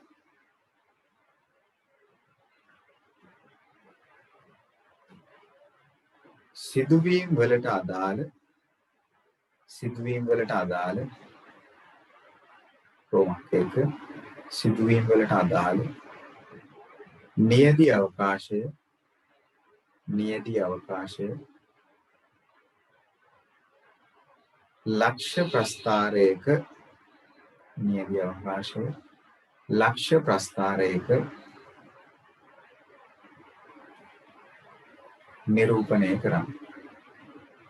ලක්ෂ ප්‍රස්ථාරයක නිරූපණය කරන්න. එහෙම නැත්නම් මොකද අපි කියනවා කොටු දැල කියලා කියන. ලක්ෂ ප්‍රස්ථාරයක නිරූපණය කරන්න. සිදුවීමට අදාළ නියැදි අවකාශයේ ලක්ෂ ප්‍රස්ථාරයක නිරූපණය කරන්න. කොහොමද බලමු අපි ලක්ෂ ප්‍රස්ථාරයක් තුළ වැඩි නිරූපණය කරන්නේ. හරිද? ප්‍රශ්නය ආපහු ලියා ගන්න බැරි වෙච්ච කෙනෙක් ඉන්නව නම් ආපහු ලියා ගන්න. මල්ලක් තුළ හැඩයෙන් හා ප්‍රමාණයෙන් 1 හා සමාන රතු පෑන් 3යි නිල් පෑන් 2යි දාලා තියෙනවා. හරි රතු පෑන් 3ක් සහ නිල් පෑන් 2ක් පවතිනවා. මල්ල තුලින් අහඹු ලෙස පෑනක් ඉවතරගෙන එහි වර්ණය බලා නැවත මල්ල තුලට නොදමා දමා අපි ගිය උරුදේ කතා කරන්නේ. දත් එක ආපහු දාන්න. දැන් දත් එක ආපහු දාන්නේ නොදමා තවත් පෑනක් ඉවතර ගන්න. හරිද? ඕක තමයි සිද්ධිය. අපි මෙතන කරන පරීක්ෂණ. ගත්තොත් අපි මේකේ තියෙන ප්‍රධානම සිද්ධි දෙක මොකක්ද කියලා. මොකද්ද ප්‍රධානම සිද්ධි දෙක මේක ඇතුලේ තියෙන්නේ? එකක් තමයි පළමු වර පෑනක් ඉවතර ගන්න එක. අනික තමයි දෙවන වර පෑනක් ඉවතර ගන්න එක. ඒක තමයි ප්‍රධාන සිද්ධි දෙක. කෙනෙක් කියාවි නෑනේ රතුනේ නිල්නේ. ඒ ප්‍රධාන සිද්ධි දෙක නෙවෙයි. ඒ ප්‍රධාන සිද්ධියක් ඇතුලේ තියෙන අනුසිද්ධි තමයි එක්ක රතු වීම එක්ක නිල් වීම. ඒ තමයි අනුසිද්ධි. ප්‍රධාන සිද්ධි තියෙන්නේ මේක ඇතුලේ දෙකයි. එකක් පළමු වර ගැනීම මල්ල තුලින් ඉවතට ගැනීම. අනික තමයි දෙවන වර මල්ල තුලින් ඉවතට ගැනීම. එහෙමනම් ලක්ෂ්‍ය ප්‍රස්ථාරයක වුණ පළවෙනි එක අඳින විදිය මම කියලා දෙන්නම්. එහෙමනම් ඔක නිරූපණය කරද්දී දැන් අපි ප්‍රධාන සිද්ධි දෙක තෝරගත්තා. ප්‍රධාන සිද්ධි දෙක තමයි එකක් පළමු වර ගැනීම. මතක ඇතුව මෙතන ඊහිස දාන්න එපා. මේ පැත්තට මම ගන්නම් දෙවන වර ගැනීම කියලා. ඊහිස දාන්න නැත්තේ ඇයි? සිද්ධි තවදුරටත් නැති හින්දා තවදුරටත් නැත. හරියටම ගන්නට සිද්ධි ගන්න අපි දන්න හින්දා වෙන්න පුළුවන් දේවල් අපිට මොනවාද? අපිට තියෙනවා රතු පෑන් 3ක්. එහෙනම් රතු 1 කියන පෑන, එක්ක රතු 2 කියන පෑන, එක්ක රතු 3 කියන පෑන. එක්ක නිල් 1 කියන පෑන, එක්ක නිල් 2 කියන පෑන. ඔය තමයි වෙන්න පුළුවන් සිද්ධි ටික. පළමු වර ගන්නකොට. දෙවෙනි වර ගන්නකොටත් ඉතින් ඔය ටිකම තමයිනේ රතු 1, රතු 2, රතු 3 නිල් 1 නිල් 2. දැන් බලන්න කොහොමද ලක්ෂ්‍ය ප්‍රස්ථාරයේ වෙන්නේ කියලා. දැන් හොඳට මගෙත් එක්කම සිද්ධි ටික පැහැදිලි කරගන්න. පළමු වර රතු 1 කියන පෑන ගත්තා නම් දෙවන වරත් රතු 1 කියන පෑන ගන්න පුළුවන් නේද? ඒ කියන්නේ මෙන්න මේ සිද්ධියේ අදහස ගන්න පුළුවන් නේද?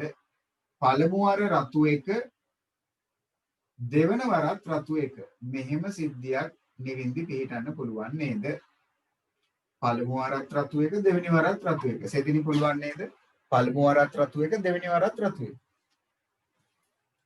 හොඳයි ගොඩක් කට්ටිය එහෙම කියන්නේ බැහැලු. ඇයි අපි එහෙම බැහැයි කියලා කියන්නේ? හොඳට හිතන්න දැන්. ඇයි එක එහෙම බැරි කියන එක හොඳට හිතන්න. ඇයි එක එහෙම වෙන්නේ බැරි කියන එක හොඳට හිතන්න.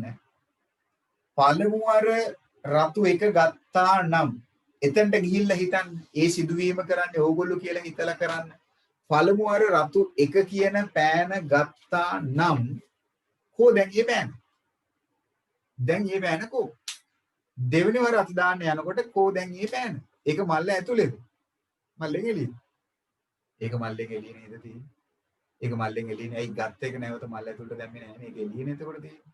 එතකොට ඔයගොල්ලෝ කොච්චර දැඟලුවත් දෙවෙනි වතාවේ ඒ පෑන ගන්න පුළුවන්. ඉතින් ඒ පෑනම ගන්න බැහැනේ දෙයියනේ. ඒක දැන් එළියනේ තියෙන්නේ. එහෙනම් ගන්න පුළුවන්. එහෙනම් මෙහෙම සිද්ධියක් අර්ථ දැක්වෙන්න පුළුවන්ද? මෙහෙම සිද්ධියක් අර්ථ දැක්වෙන්නේ නැත. එහෙනම් රතු 1 කියලා සිද්ධියක් පිළිටන්න විදියක් නැහැ. හැබැයි මෙහෙම පළමු වර රතු 1 අරගෙන දෙවන වර රතු 2 ගන්න බැරිද? පුළුවන්. ඒකේ අරුබුදයක් නැහැ. ඇයි? රතු 2 කියන පෑන ඉන්නවනේ. රතු 3 කියන පෑන වෙන්නත් පුළුවන්. නිල් 1 වෙන්නත් පුළුවන්. නිල් 2 වෙන්නත් පුළුවන්. ඔන්න පළමු වර රතු 1ද දෙවන වර එක්ක රතු 2 එක්ක රතු 3 එක්ක නිල් 1 එක්ක නිල් 2. පළමු වර රතු 2 අරගෙන දෙවන වර රතු 1 ගන්න බැරිද? ඒකේ අරුබුදයක් නැත. ඇයි? පළමු වර ගත්තේ රතු 2නේ. රතු 1ට මුකුත් වෙන්නේ නැහනේ. ඒක තියෙනවනේ. ඇයි? පළමු වර ගන්නේ රතු 2 කියලා හිතුවා. දෙවන වර ගන්නකොට රතු 1 ගන්න පුළුවන්. හැබැයි පළමු වර රතු 2 අරගෙන දෙවන වරත් රතු 2 ගන්න පුළුවන්ද? අන්න එහෙමනම් බෑ. රතු 2 ගන්න බෑ. ඇයි? පළමු වතාවේ රතු 2 ගත්තා නම් දෙවෙනි වතාවෙත් රතු 2 ගන්න විදියක් නැහැ. එහෙනම් මෙතන සිද්ධියක් නැහැ. හැබැයි පළමු වර රතු 2 අරගෙන දෙවෙනි වර රතු 3 ගන්න පුළුවන්. නිල් 1 ගන්න පුළුවන්. එක්ක නිල් 2 ගන්න පුළුවන්. ඒ විදිහට ගත්තොත් රතු 3ත් එක්ක රතු 1 පුළුවන්. රතු 2 ගන්න පුළුවන්. රතු 3ත් එක්ක රතු 3 නම් ගන්න බෑ. හැබැයි නිල් 1 හෝ නිල් 2 ගන්න පුළුවන්.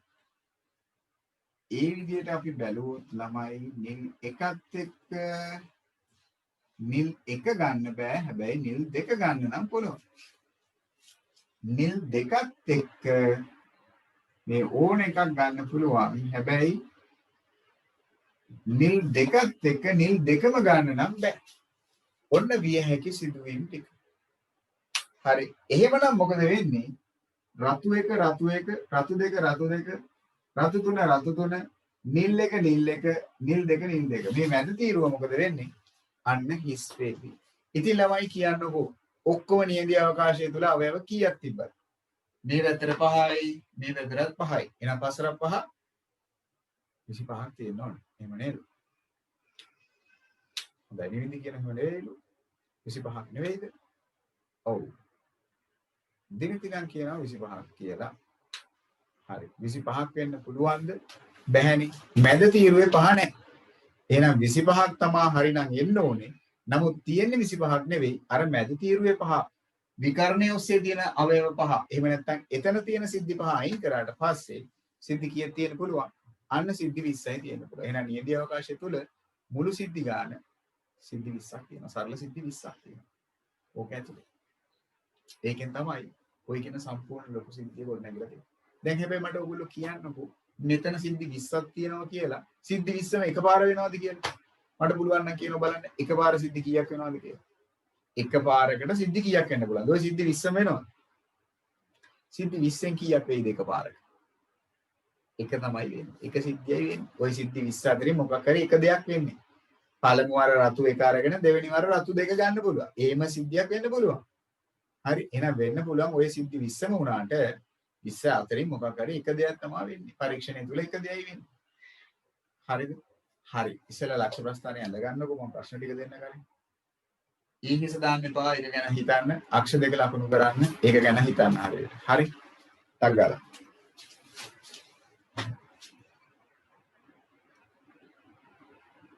හරි මේ ලක්ෂ්‍ය ප්‍රස්ථාරයේ ඇසුරෙන් ආන්න පළවෙනි එක. හරි.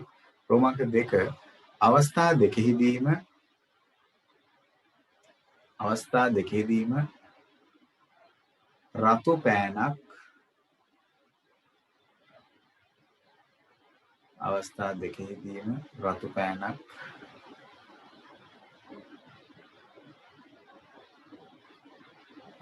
දෙකෙහිදීම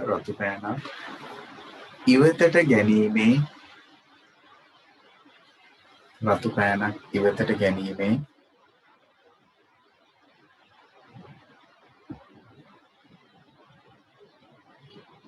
සම්භාවිතාව සොයන්න. අවස්ථා දෙකෙහිදීම රතු පෑනක් ඉවතට ගැනීමේ සම්භාවිතාව සොයන්න.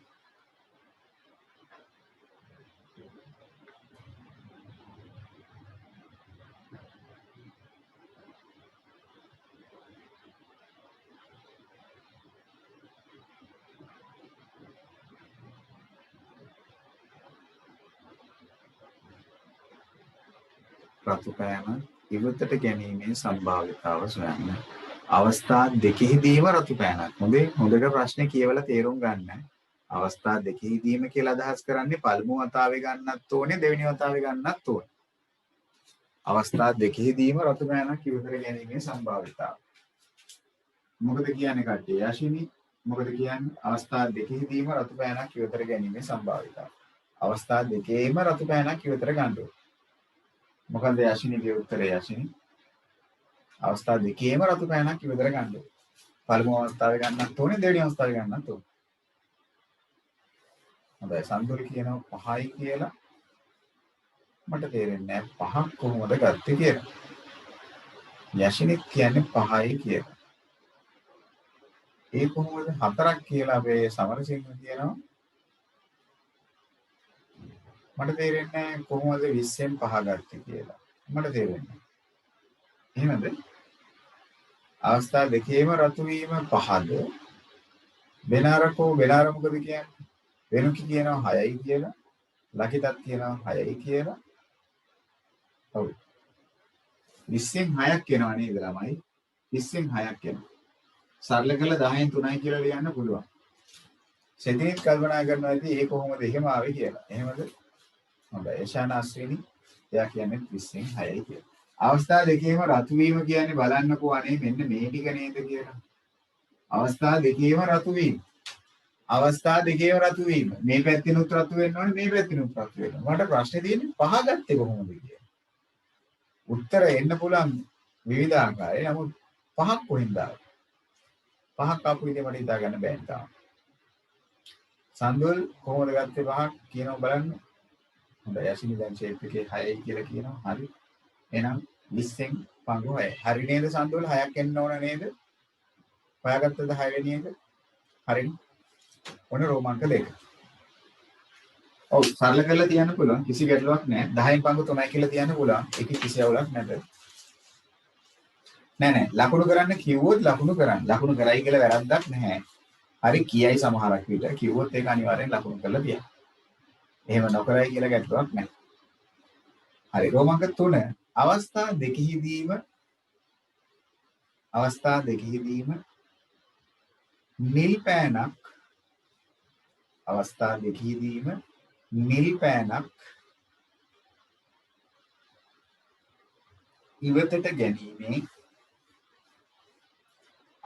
දෙකෙහිදීම නිල් පෑනක් ඉවතට ගැනීමේ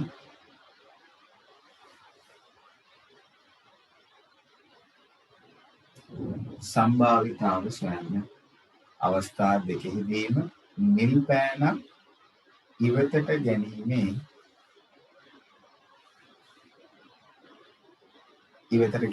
සම්භාවිතාව. අවස්ථා දෙකෙහිදීම නිල් පෑනක් ඉවතට ගැනීම. තමාෂි ආපහු ප්‍රශ්න කියවන්න. ලකිත ආපහු ප්‍රශ්න කියවන්න. ඔවිඳු ආපහු කියවන්න. අවස්ථා දෙකේදීම නිල් පෑනක් ඉවතට ගැනීම. සාජිකා කොහොමද ඒ උත්තරේ ගන්න?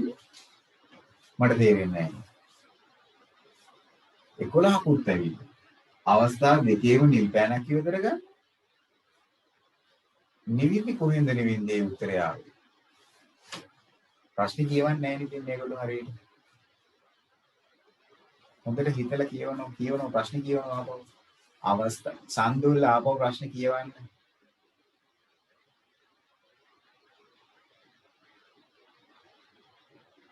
හරි මේ කියවන්න දැන් ආපහු සරගෙන අසලා වෙන උත්තරයක් කියනවා. හරි. සනුද හරි. රණිදු ඉසුරු ඒක ආපහු බලන්න ඉසුරු කවිෂ වැරදි ආපහු බලන්න. යෂිනී මට තේරෙන්නේ නැහැ යෂිනී කියන උත්තර කොහොමද ගන්න කියලා. යෂින්ට මාවෙනි උත්තර ටිකක් එයා කියන්නේ. එහෙමම බෑ. සම්දුල් නෑ 14ක් නම් කොහෙත්ම වෙන්න බෑනේ. කොහොමද අනේ 14ක් ගත්තේ? හරි මට තේරුණා. මේක හැරි ඉතින් ටික ගත්තා ඉතින්. මීහරක් වැල ඒක තමයි කරේ. එහෙම වෙන්න බෑනේ මිනිහෝ. මම කිව්වේ අවස්ථා දෙකේම නිල් වෙන්න ඕනේ කියලා. අවස්ථා දෙකේම නිල් පෑනක් කිවතර ගන්න ඕනේ. හරිද? ඔන්න දැන් බලා ගන්නවා. දැන් තමාෂිට දැනුයි තේරුණා. අවස්ථා දෙකේම නිල් ගන්නවා කියන්නේ දැන් හොඳට බලා ගන්න. දැන් මට උත්තර කියන්න. හොඳට අහගන්න.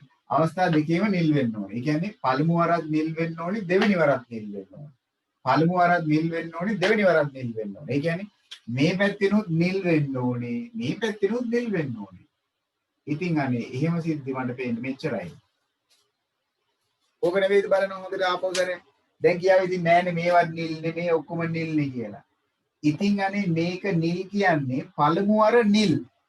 හැබැයි මේ පැත්තේ මොකද්ද තියෙන්නේ? මේ පැත්තෙන් තියෙන්නේ රතුනේ. ඒතර අවස්ථා දෙකේම නිල් වෙලාද? අවස්ථා දෙකේම නිල් වෙලාද නැහැනේ. එහෙනම් මේ පැත්තෙන් නිල් වුණාට මේ පැත්තෙන් රතු නම් අවස්ථා දෙකේම නිල් වෙලා නැහැ. එහෙනම් මේ එකක්වත් ගන්න බෑ. එහෙනම් මෙතන පුළුවන් ඇති කියලා හිතනවා. අයි මේ පැත්ත නිල්. ඒතර මේ පැත්ත නිල් වුණාට වැඩක් නැහැ. අනේ මේ පැත්ත මොකද්ද? ඒ පැත්ත රතු. පැහැදිලිද? එහෙනම් පිළිතුර රෝමාංක 3ට අදාළව 22යි. සරල කරොත් 10න් එකයි. තිබ්බට කමක් නැහැ සරල කරලා. නොතිබ්බට කමකුත් නැහැ. හරිද? සම්භාවිතාවේදී කිසි ගැටලුවක් නැහැ. සරල කරලා හෝ සරල නොකිය කියන්න පුළුවන්. හැබැයි සාමාන්‍ය භාග ගණන් කරද්දී නම් එහෙම කියන්න එපා. සම්භාවිතාවේදී ඒක අවුලක් නැහැ. සම්දුල් දැන් පැහැදිලිනේ මොකක්ද අවුල කියලා? කවුද අපේ ඉසුරු 14 වැරද්ද ඇයි කියලා පැහැදිලිනේ. අපේ කවුද නිවින්දි 14 වැරද්ද ඇයි කියලා පැහැදිලි නේද? අන්තිමට තේරුණා මං හිතන්නේ මිනිහට. කලින් එකේදී සෙතිනේ අවස්ථා දෙකේම රතු වීමනේ කිව්වේ. එතකොට ඒක රතු එකද රතු දෙකද කියන එක අදාළ නැහැ. වර්ණය විතරයි බැලුවේ.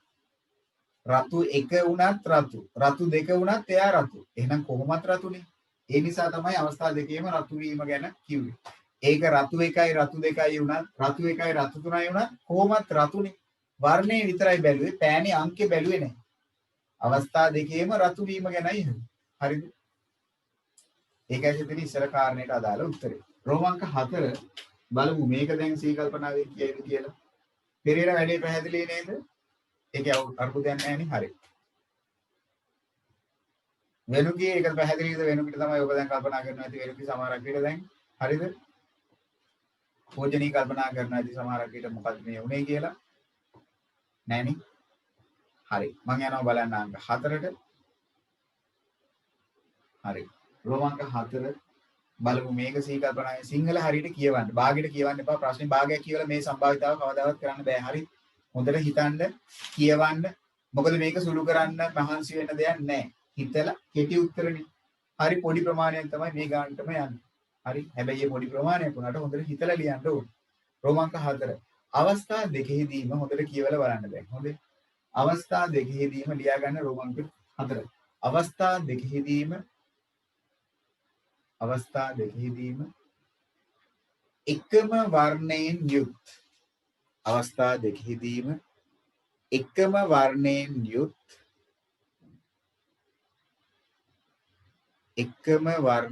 යුත් පෑනක් ඉවතට ගැනීමේ එකම වර්ණයෙන් යුත් පෑන් ඉවතට ගැනීමේ එකම වර්ණයෙන් යුත් පෑන් ඉවතට ගැනීමේ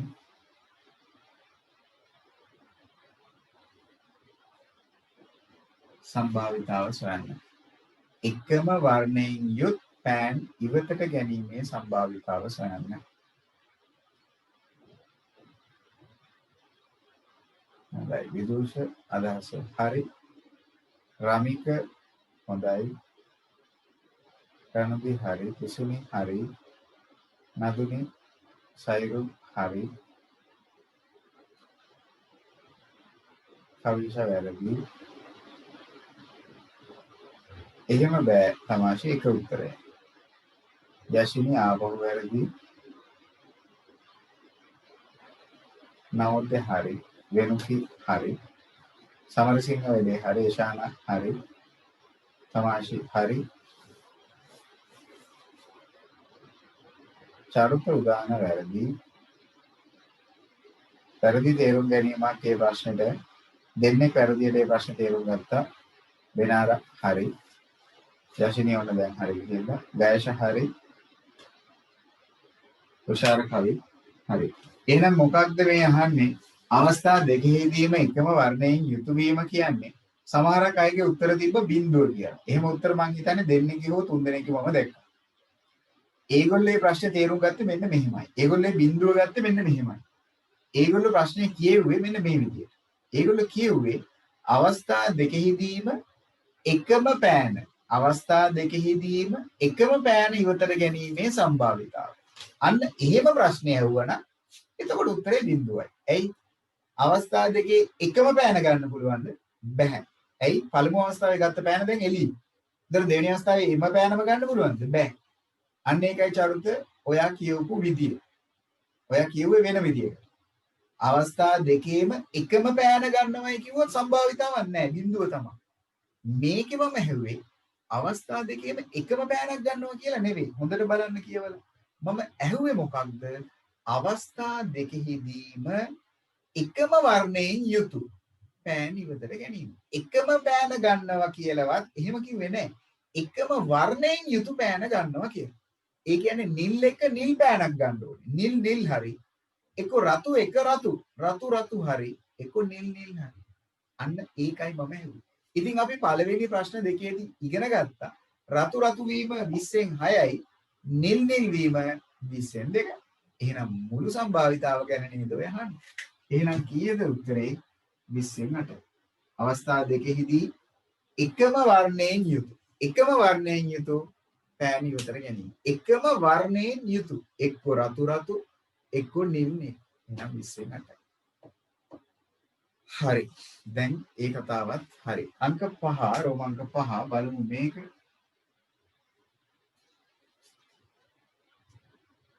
අවස්ථා දෙකෙහිදී රෝම අංක 5 අවස්ථා දෙකෙහිදී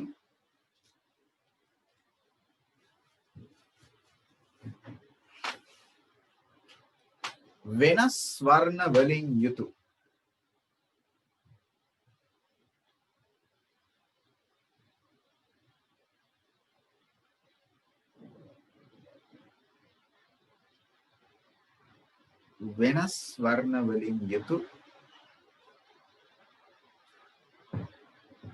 වෙනස් වර්ණ වලින් යුතු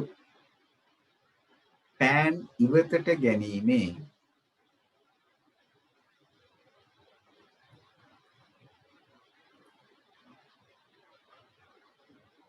වෙනස් වර්ණ වලින් යුතු පෑන් ඉවතට ගැනීමේ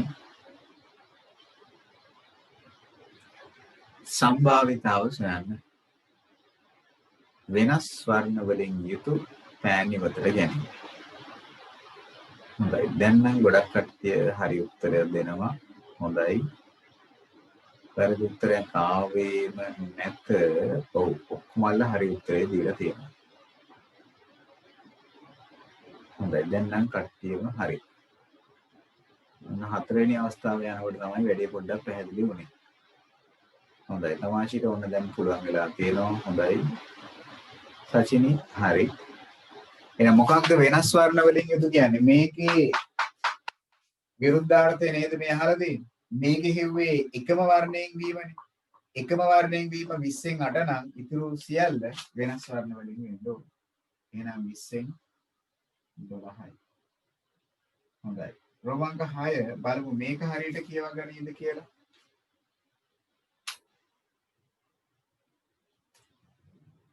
පළමු අවස්ථාවේ රෝමාංක 6 පළමු අවස්ථාවේ රතු පෑනක්ද පළමු අවස්ථාවේ රතු පෑනක්ද දෙවන අවස්ථාවේ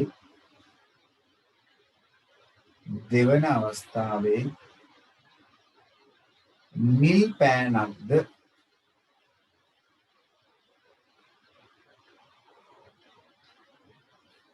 දෙවන අවස්ථාවේ නිල් පෑනක්ද ඉවතට ගැනීමේ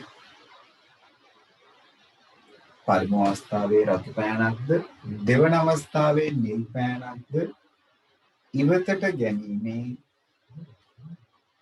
සම්භාවිතාව සොයන්න. ඉවතට ගැනීමේ සම්භාවිතාව සොයන්න.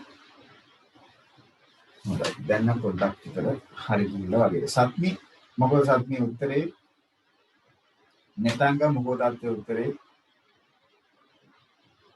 හොඳයි. දැන් නම් ගොඩක් කටියට වැඩේ පුළුවන් වෙලා තියෙනවා. හොඳයි. වැරදි උත්තරයක් ආවෙම නැහැ වගේ. ඔව්. කොහොමද හරි උත්තරය ඇවිල්ලා තියෙනවා. රශිනි හරි. හොඳයි. රශිනි හරි. කාවිද්දි හරි. හොඳයි. මොකක්ද පිළිතුර එහෙමනම්? පළමු අවස්ථාවේ රතු වෙලා දෙවෙනි අවස්ථාවේ නිල් වෙනවා කියන්නේ මෙන්න මේක. එහෙම නේද? පළමු අවස්ථාවේ රතු වෙලා දෙවෙනි අවස්ථාවේ නිල් වෙනවා කියන්නේ පළමු පැත්තෙන් රතු අනිත් පැත්තෙන් නිල්. සිද්ධි 6යි තියෙන්නේ. එහෙනම් 20න් 6යි. හරි. අවසාන කාරණේ රෝමාංක 7 බලමු මේක නැතංග 12ක් වෙන්න බෑ. පළමු අවස්ථාවේ රතු දෙවෙනි අවස්ථාවේ නිල්. මේ ටික ගන්න බෑ. ඒකෙදි තියෙන්නේ පළමු අවස්ථාවේ නිල් දෙවෙනි අවස්ථාවේ රතු. ඒක ගන්න බෑ. මම ඇහුවේ පළමුව රතු දෙවෙනුව නිල්. පළමුව රතු දෙවෙනුව නිල්. පළමුව රතු දෙවෙනුව නිල්. එහෙනම් මේ ටික විතරයි. මේ ටික ගන්න බැරි ඇයි? මේකේ තියෙන්නේ පළමු වර නිල් දෙවෙනි වර රතු. ඒ ටික ගන්න බෑ. රෝමාංක 7 එක් අවස්ථාවකදීවත් ඊළඟ එක එක්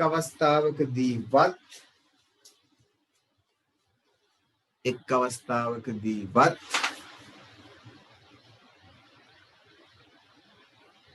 රතු පෑනක්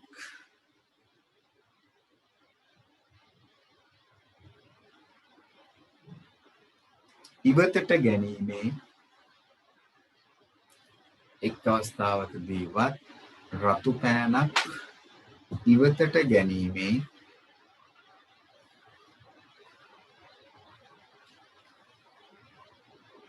සම්භාවිතාව සොයන්න. හොඳයි. රණිදී මුලින්ම උත්තරයක් දෙනවා. සයිරු නිතිජය හරි. විදූෂ නෙත්මල් හරි. හොඳයි. සාචිකා වැඩේ හරි. සචිනි අවුලක් තියෙනවා. හොඳට කියවලා නැහැ. තවාශි හරි. හොඳයි. විනෝමි නැත. දිනිති නැත.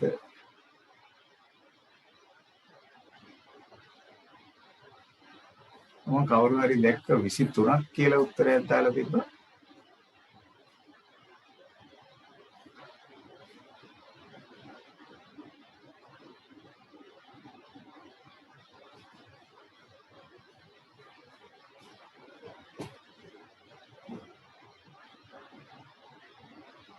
හොඳයි. ඔක්කොම වගේ හරි උත්තරයක් ආවා.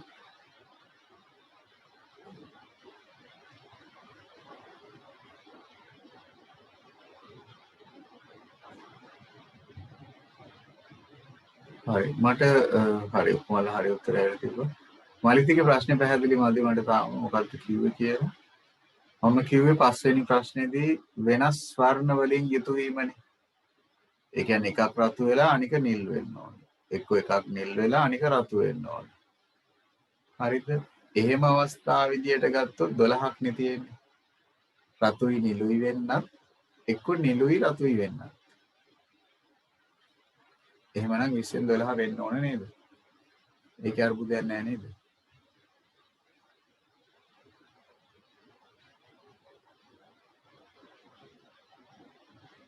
තසුනේ ඒක නෙවෙයි. ඔව් ඒක තමයි වෙලා තියෙන්නේ. අර කට්ටිය 25ක් ගන්න එපා. මුළු සිද්ධි 20යි තියෙන්නේ. හරිද? සමහර කට්ටිය උත්තර දීලා තිබ්බ 25න් පංගුවක් විදියට ඒක වැරදි.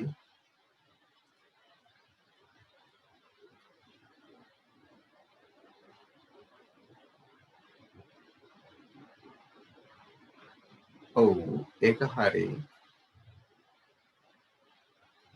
ඔව් දැන් මගේ පස්වෙනි ප්‍රශ්නේ වලේ තියුනේ වෙනස් වර්ණ වලින් යුතු වීමනේ.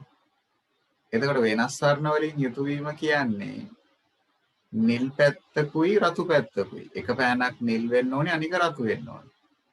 එතකොට පළමු වර නිල් වෙලා දෙවෙනි වර රතු වෙන්න පුළුවන්. එහෙම නැත්නම් පළමු වර රතු වෙලා දෙවෙනි වර නිල් වෙන්නත් පුළුවන්. එතකොට වෙනස් වර්ණ වලින් නෙවෙයි තියෙන්නේ. එතකොට එකම වර්ණයෙන් වෙන්න පුළුවන් chances 8යි තියෙන්නේ. ඒ 8 හැර අනිත් ටික. එතකොට 12.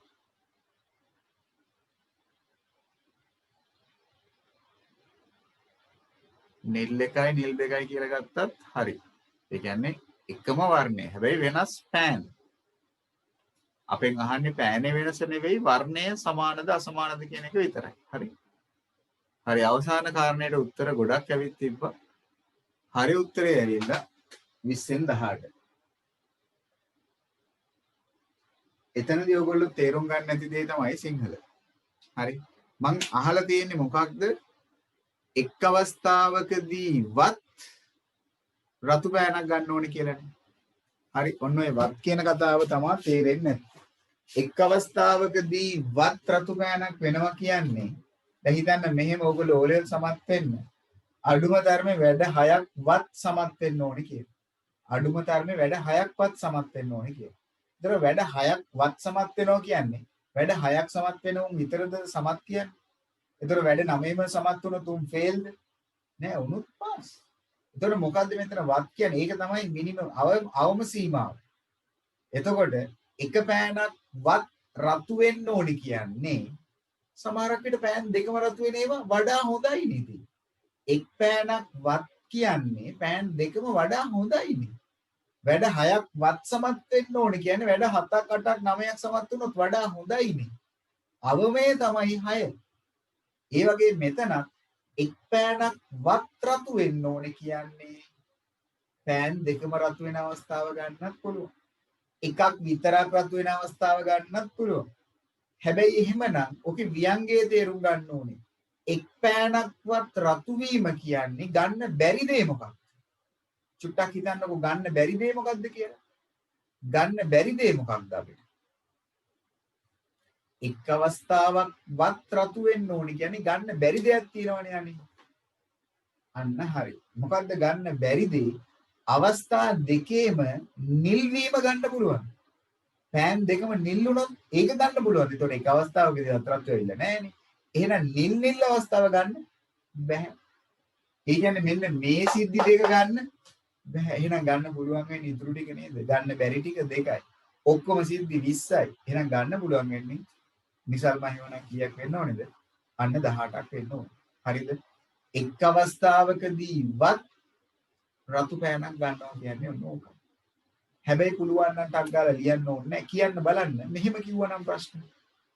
හරි සීරුවට කල්පනා කරන්න. මේක හරියට වචන තේරුම් අරගෙන කල්පනා කරන්න. මම මෙහෙම හෙව්වා. එක් අවස්ථාවකදී පමණක් වත් නෙවෙයි දැන්. එක් අවස්ථාවකදී පමණක් රතු පෑනක් ලැබීමේ සම්භාවිතාව. එක් අවස්ථාවකදී පමණක්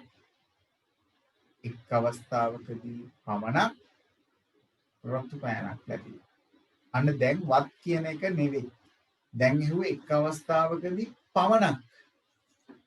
ඒකේ වියංගයක් තියෙනවා. මොකක්ද? එක් අවස්ථාවකදී පමණක් රතු වෙනවා කියන්නේ අනේ අනිවාර්යෙන්ම අනිත් අවස්ථාව මොකක් වෙන්න ඕන කියන එකද? එක් අවස්ථාවකදී පමණක් රතු වෙනවා කියන්නේ අනිත් අවස්ථාව අනිවාර්යෙන් නිල් කියන එක. එහෙනම් රතු නිල් අවස්ථාව සිද්ධි 12ක් තියෙනවා. සමුදේ 6ක් නෙවෙයි. ඇයි රතු වෙලා නිල් වෙන්නත් පුළුවන්, නිල් වෙලා රතු වෙන්නත් පුළුවන්.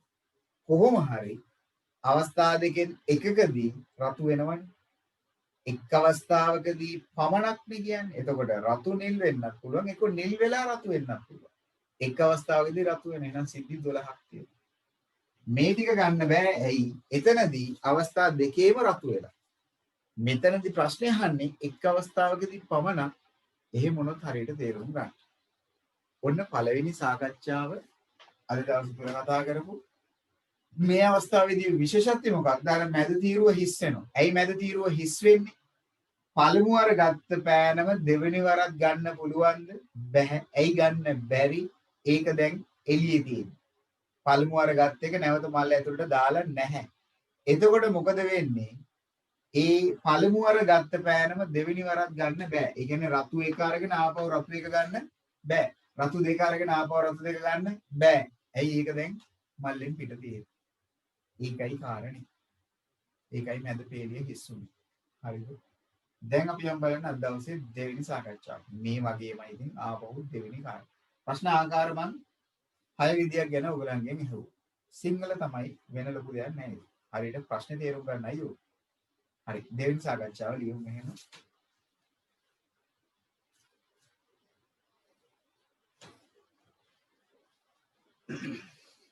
පාසලක ළමුන් කණ්ඩායමක් අතරින්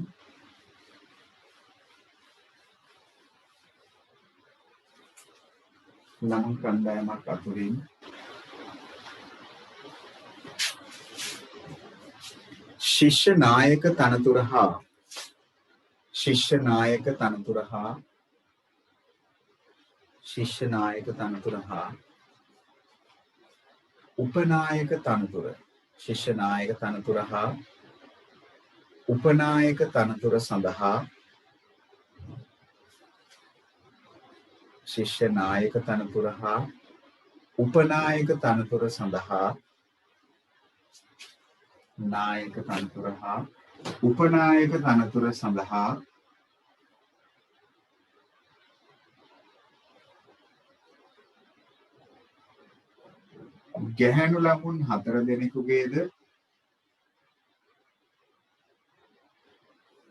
ගැහැණු ළමුන් 4 දෙනෙකුගේද පිරිමි ළමුන් 2 දෙනෙකුගේද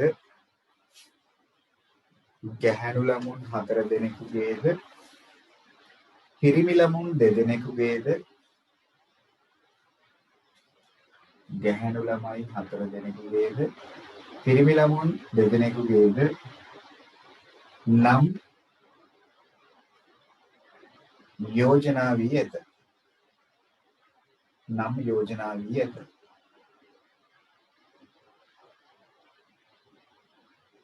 ගැහැණු 4යි පිරිමි 2යි. නම් යෝජනා වී ඇත.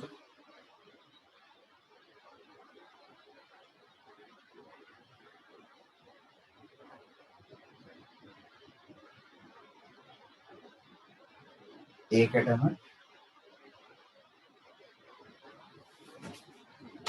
එක් ළමයෙකුට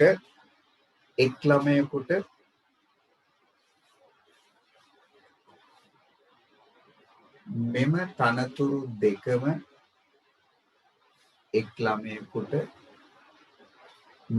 තනතුරු දෙකම බාරගත නොහැක. එක් ළමයෙකුට මෙම තනතුරු දෙකම බාරගත නොහැක. එක් ළමයෙකුට මෙම තනතුරු දෙකම බාරගත නොහැක.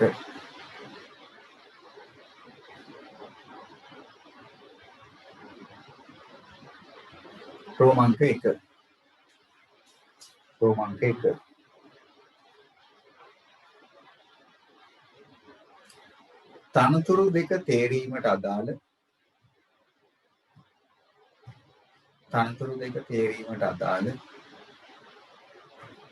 තනතුරු දෙක තේරීමට අදාළ නියැදි අවකාශය මේදී අවකාශයේ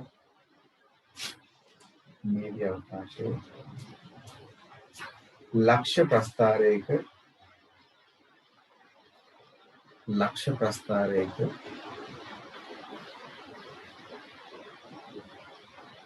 නිරූපණය කරන්න. ලක්ෂ ප්‍රස්ථාරයක නිරූපණය කරන්න. ලක්ෂ ප්‍රස්ථාරයක නිරූපණය කරන්න. තනතුරු දෙක තේරීමට අදාළ මේදී අවකාශයේ ලක්ෂ ප්‍රස්ථාරයක නිරූපණය කරන්න. හරි. අපි ඒක බලලා ඉස්සෙල්ලා ඕගොල්ලෝ පුළුවන් නම් මට පොඩ්ඩක් කියන්න. මොකද්ද මේකේ ප්‍රධාන සිද්ධි දෙක? ප්‍රධාන සිද්ධි දෙක වෙන්නේ මොකක්ද? මේක ඇතුලේ තියෙන ප්‍රධාන සිද්ධි දෙක වෙන්නේ මොකක්ද? එකක් ගෑනු අනික පිරිමි. ඒකද ප්‍රධාන සිද්ධි දෙක? එහෙමද? එකක් ගෑනු අනික පිරිමි. නෑ. ඒක නෙවෙයි ප්‍රධාන සිද්ධි දෙක. ප්‍රධාන සිද්ධි දෙක මොකක්ද? ගෑනු පිරිමි නෙවෙයි ප්‍රධාන සිද්ධි දෙක. නෑ ඒක වැරදි. ගෑනු පිරිමි නෙවෙයි ප්‍රධාන සිද්ධි දෙක. අන්න ඕක පටලවා ගන්න එපා. අංක 1ට හොයාගෙන යන්න ප්‍රධාන සිද්ධි දෙක. හරි නිසල්ම අදහසක් තියෙනවා. කවිෂ හරි. ප්‍රධාන සිද්ධි දෙක තමයි තනතුර. හරි. එකක් තමයි නායක තනතුර අනික තමයි උපනායක තනතුර. එහෙනම් ප්‍රධාන සිද්ධි දෙක තමයි නායක තනතුර තේරීම. අනික තමයි උපනායක තනතුර තේරීම. ඒක තමයි ප්‍රධාන සිද්ධි දෙක. ඒ ප්‍රධාන සිද්ධි දෙක ඇතුලේ ඉන්න අනු සිද්ධි තමයි මොනවාද? දැන් නායක තනතුර සඳහා වෙන්න පුළුවන් දේවල්. ගෑන් ළමයි 4යි පිරිමි ළමයි 2ක්. උපනායක තනතුර සඳහා ගෑන් ළමයි 4යි පිරිමි ළමයි 2ක්. අන්න ඒක තමයි උපනායක තනතුරට අදාළව ඒ තේරීමට අදාළව අනු සිද්ධි වෙන්නේ. උපසිද්ධි වෙන්නේ ඒක. එහෙනම් අක්ෂ දෙක ගන්න වෙනවා. එකක් අපිට ගන්න වෙනවා කොයි විදියටද? නායක අක්ෂයේ විදියට අනික උපනායක අක්ෂය. එහෙනම් නායක තනතුර තේරීම. මේක මම ගන්නම් උපනායක.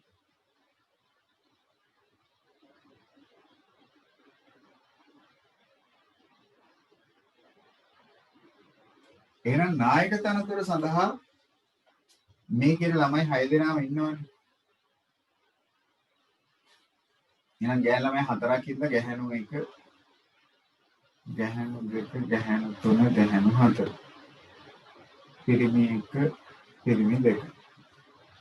ඒ විදිහටම උපනායක තනතුරට මේ 6 දෙනාම ඉන්නවා. එහෙනම් ගැහැණු 1, ගැහැණු 2, ගැහැණු 3, ගැහැණු 4, පිරිමි 1, පිරිමි 2. හරි. දැන් අපි හිතමු ලක්ෂ ටික ලකුණු කරන එක හිතමු අපි දැන්. මොකද වෙන්නේ?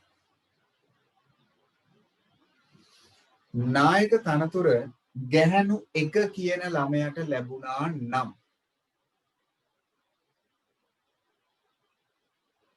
හරි. ඒක ගැටලුවක් නැතු. කැමති තැනකට සයිඩ් ගන්න පුළුවන්.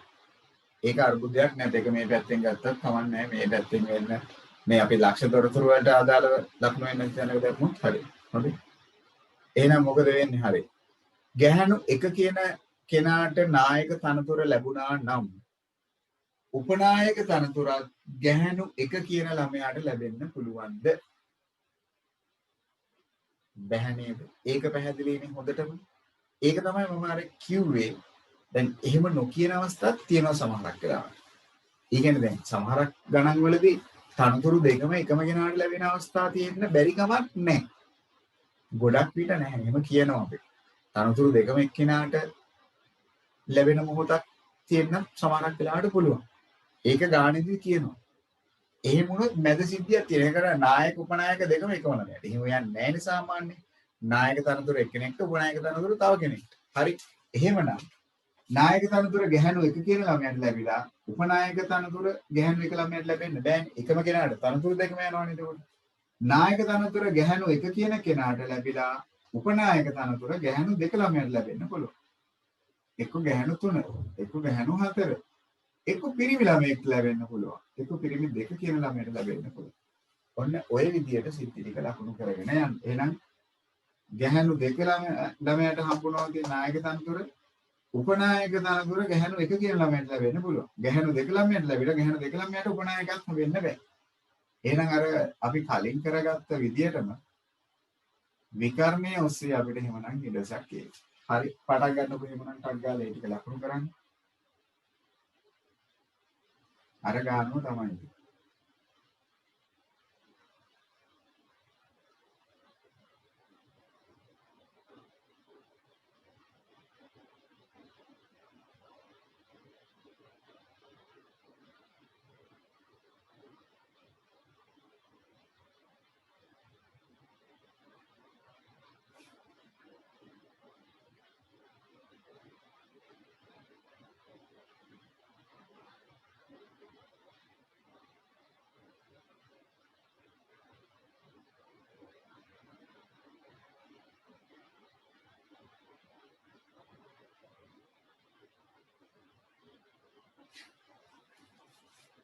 හරිද?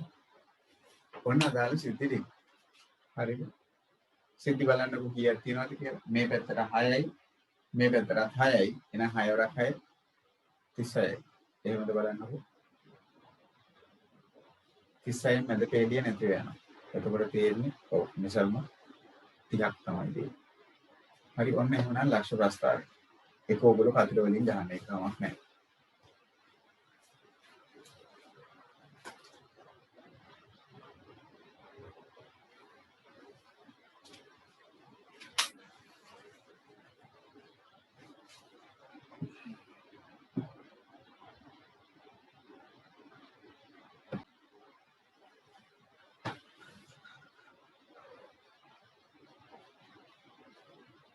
හරි රෝමාංක 2 එහෙමනම් බලමු කී දෙනෙක් ප්‍රශ්නෙට උත්තරේ හොයාගෙන ඉද කියලා.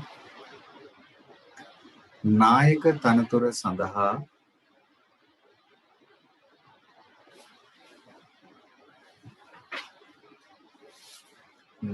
තනතුර සඳහා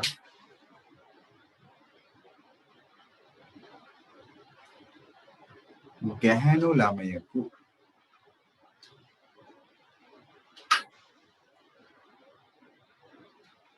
තේරීමේ සම්භාවිතාව ගැහැණු ළමයෙකු තේරීමේ සම්භාවිතාව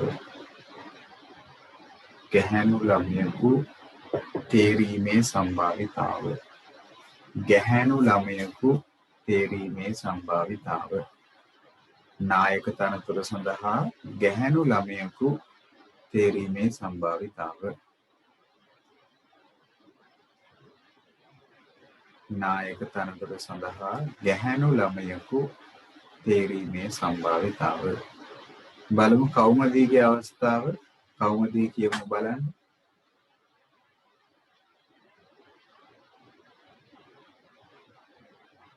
හොඳයි විවිධ උත්තර ඇවිල්ලා තියෙනවා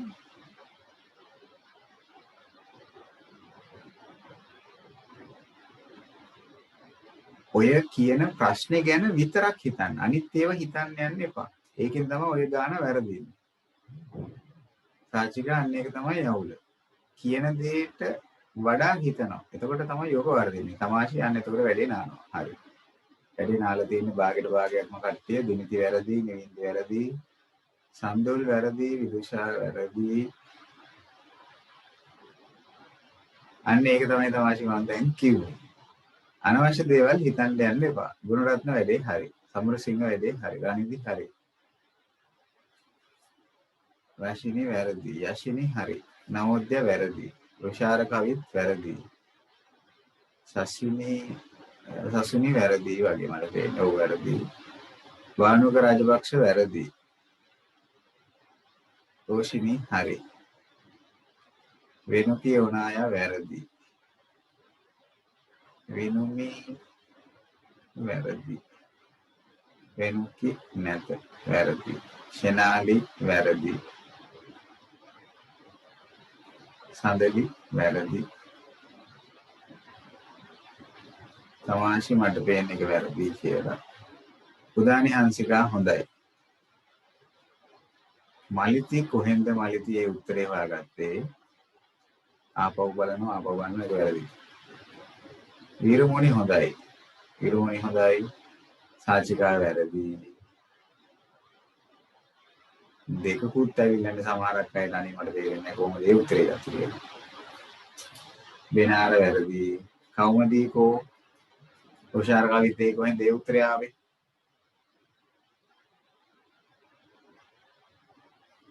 ප්‍රධාන ප්‍රශ්නේ තියෙන සිංහල මුණ්ඩ බෑ මුණ්ඩ සිංහල බැරි හින්දා තමයි මේ කො සෙතිනිගේ උත්තරේ මොකද්ද? සෙතිනි උත්තරයක් කිව්වෙත් නෑ තාම. සඳලි හරිනේ. නෑ සඳලි වැරදි. නැත ප්‍රශ්නේ වැරදි. සමුදි තාම උත්තරයක් කිව්වේ නැද්ද කොහෙද? නෑ කවුමදී වැරදි. හරි දැන් අහගන්න වල හරි. මලිදි තාම නෑ උත්තරේ. පෙරේරකෝ මෙත්මි සම්බන්ධ වෙලාද නෑනේ. එෂානා හස්වෙනිකෝ හරි ඔන්න දැන් බෙනාරට පොඩ්ඩක් අන්තිම මොහොතේ ඇවිල්ලා තියෙන්නේ. පෙරේරාටත් බෑනේ ඉතින් බලන්න ඉතින් පෙරේරාත් වැරදි. සාචිකා තාම වැරදි. නිවිද්‍යඥයන් දැන් අර ඉහිලා තියෙනවා දැන්. තිමන්‍යා නැත. නදුනි නැත. ෂෙනාලි තාම හොයාගෙන නැත. තුෂාර කවිත් ඇතියන් දැන් හොයාගෙන. රශිනි දැන් හොයාගෙන. සම්දුල් තාම නැත. සචිනි තාම නැත. කෞශල්‍ය වැරදි තාම නැත. මේ ප්‍රශ්නේ උච්චරටම ලොකු අමාරු ප්‍රශ්නයක් තියෙනවා. ආපහු ප්‍රශ්නේ කියවනවා. මට දැන් මට තේරෙන්නේ නැහැ ඒ උත්තරේ කොහෙන්ද හොයාගත්තේ කියලා. ළඟටම ඇවිල්ලා තියෙන ඒ උත්තරේ වැරදි. තමාෂේ කොහෙන්ද ඒ උත්තරේ හොයාගත්තේ? වෙනුකි නැත. ගෑෂ වැරදි. මිසල්ම නැත. කවමදී තාම නැත. හරි දැන් අහගන්නවලු. හරි අහගන්නවල උකුමල අහගන්න. දැන් මගේ ප්‍රශ්නේ වුණේ මොකක්ද? නායක තනතුර. නායක තනතුර. හරි දැන් මොකක් කියන්නේ බා. ආන්න. හරි. ආපහු අහගන්න. මං කිව්වේ ප්‍රශ්නේ මොකක්ද? නායක තනතුර. හොඳට අහගන්න. නායක තනතුර ගැහැණු ළමයෙකුට ලැබීමේ සම්භාවිතාව නේද මං ඇහුවේ. එතකොට ඔයගොල්ලෝ කල්පනා කරන්න යනවාද උපනායක තනතුර කාටද ලැබුණේ? හා ඒක ගෑනුද ඒක පිරිමිද? ඒව කල්පනා කරන්න ඕනේද? ඒව කල්පනා කරන්නේ මොකටද? ඒක අදාළ නෑනේ. ප්‍රශ්නෙට අදාළ දේ විතරක් හිතන්න. නායක තනතුර ගෑනු කෙනෙක්ට එන්න ඕනේ. එච්චරයි. නායක තනතුර ගෑනු කෙනෙක්ට වෙන්න ඕනේ. උපනායක කාට හම්බුණත් අපිට ප්‍රශ්නයක් නෑ. අපේ ප්‍රශ්නේ මොකද්ද? අපි හොයාගෙන යා යුතු වෙන්නේ නායක තනතුර ගෑනු කෙනෙක්ට ලැබෙන්න ඕනේ. නායක තනතුර පිරිමි කෙනෙක්ට ලැබෙන්න බෑ. අපිට ඕනේ නායක තනතුර ගෑනු කෙනෙක්ට වෙන්න ඕනේ. එහෙනම් බලනවල ඔක්කොමල්ලා. දැන් නායක පැත්තට යන්න. නායක අක්ෂ කියන්නේ මේකනේ. එක්ස් අක්ෂයට ගත්ත එකනේ නායක තනතුර ගත්තේ අපි. එහෙනම් නායක තනතුර ගෑනු වෙන්න ඕනේ. එහෙනම් මේ හතරම තියෙනවනේ. මේ ටික ගන්න පුළුවන්ද? ඒගොල්ලෝ පිරිමි. ඒ ටික ගන්න බෑ.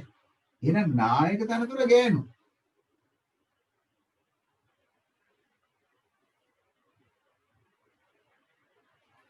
ඔන්න ඔය ටික. එහෙම නේද බලන්න. ඊළඟට ඉතින් කියාවේ මේතර පිරිමි ඉන්නවනේ කියලා. එහෙනම් දැන් මෙතන පිරිමි හිටියට අපිට ප්‍රශ්නයක් තියෙනවද? මෙතන පිරිමි එක පිරිමි දෙක වුණා කියලා ප්‍රශ්නයක් තියෙනවද? මේ ඔක්කොම නායක තනතුර කාටද හම්බ වෙන්නේ? ගැහැණු අයට. උපනායක තනතුර ගැහැණු වෙන්නත් පුළුවන්, සමහරකට පිරිමි වෙන්නත් පුළුවන්. අපිට ප්‍රශ්නයක් නැහැ. උපනායක තනතුර කාට ලැබුණත් ප්‍රශ්නයක් නැහැ. නායක තනතුර තමයි කාට ලැබෙන්න ඕනේද? ගැහැණු අයට ලැබෙන්න ඕනේ. එහෙනම් කීයක් තියෙනවද බලන්න. මෙතන 5යි. මෙතන 5යි. මෙතන 5යි. මෙතන 5යි. මට තේරෙන්නේ නැහැ කොහොමද 21ක් ගත්තේ කියලා. ආපහු බලන්න. මෙතන 5යි, මෙතන 5යි, මෙතන 5යි, මෙතන 5යි. එතකොට කීයද එන්නේ? 20යි. එහෙනම් මොකක්ද සම්භාවිතාව? 30න් 20යි. ඕක කියාගන්න මුන්ට මෙච්චර වෙලාවක් ගියා. එච්චර ලොකු ප්‍රශ්නයක්ද ඒක? 30න් දෙකකුත් ගත්ත කෙනෙක් හිටියා. 30න් හතරකුත් මට කිව්වා. 30න් පහක් ගත්ත කට්ටියක් හිටියා. 30න් 12ක් ගත්ත තමයි බහුතරයක් හිටියේ. 30න් 12ක් ගත්ත කට්ටිය. ඒකක්වත් වැරදි. හරිද? සමුදි කොහොමද 30න් වෙන්න නම් බෑ. සිද්ධි 36ක් නෑනේ සමුදි මේක ඇතුලේ. මේ පැත්තට 6යි. මේ පැත්තට 6යි. 6 වරක් 6 36යි. හැබැයි මැද 6 නෑ. එතකොට 30යි තියෙන්නේ. ඉතින් ප්‍රශ්නේ මේකනේ. හරි. දැන් කෙනෙක්ගේ අහනවා එහෙම කිව්වාම එතකොට උපනායක තනතුරක් කියවෙනවා නේද කියලා. කොහොමත් උපනායක තනතුර කියවෙනවා තමයි. ඇයි? අපේ ප්‍රධාන දේ මොකක්ද මෙතනදී අපි කරන්නේ? නායක සහ උපනායක තනතුර තෝරගන්න. එතකොට අපි මේ 1 ලක්ෂයක් තමයි කල්පනා කරනකොට හිතන්නකෝ මේ 1 ලක්ෂයක් ගන්නවා කියලා. මේ 1 ලක්ෂයක් ඇතුලේ අර තනතුරු දෙකම තියෙනවා. නායක තනතුරට කවුද ගත්තේ? උපනායක තනතුරට ගත්තේ කවුද? මේ දෙකම කියවෙනවා. ඒතර මේ තනි එක බෝලයක් ඇතුලේ එක සිද්ධියක් ඇතුලේ නායක උපනායක තනතුරු දෙකටම කාවත් තෝරගන්න කියන එක තියෙනවා. ඒක වළක්වන්න බෑ. අනිවාර්යෙන් නායකත් තෝරනවා උපනායකත් තෝරනවා. ඒක තමයි සිද්ධිය. ප්‍රධානම සිද්ධිය යන්නේ ඒක. ඒක තමයි පරීක්ෂණය. හරිද? ඒ පරීක්ෂණය අණු කොටස් දෙකකින් කරන්නේ. නායක තනතුර උපනායක තනතුර. ඒ සිද්ධියම කරනවා අපි. අපේ පරීක්ෂණය තමයි නායක තනතුරටයි උපනායක තනතුරටයි ළමයි දෙන්නෙක් තෝරගන්නේ. ඒකට තමයි අපි අක්ෂර දෙකක් ගිහුවේ. ඒතර අනිවාර්යෙන් මෙතන ප්‍රශ්නයෙන් අපි ඇහුවේ මොකක්ද? නායක තනතුර සඳහා ගැහණු කෙනෙක්ව තෝරගන්න ඕනේ. එච්චරයි. එතකොට එහෙම වෙනකොට උපනායක කෙනෙකුත් තේරිලා තමයි. හැබැයි මේ උපනායක ගෑනුද පේනිද අපිට ප්‍රශ්නයක් නෑ. ඒක කිසිම අවුලක් නෑ. අහන්නේ නායක තනතුර සඳහා ගැහණු අයෙක්ව තෝරගන්න ඕනේ. උපනායක තනතුරට කවුරු තේරුණා අපිට ප්‍රශ්නයක් නෑ. හරි. රෝමාංක 2 ඔන්න එහෙමනම්. රෝමාංක 3 ලියමු මෙහෙම.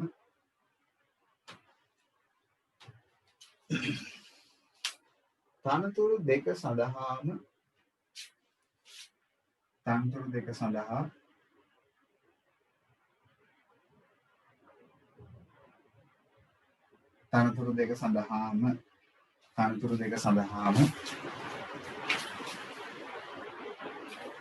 පිරිමි ළමයි තනතුරු දෙක සඳහාම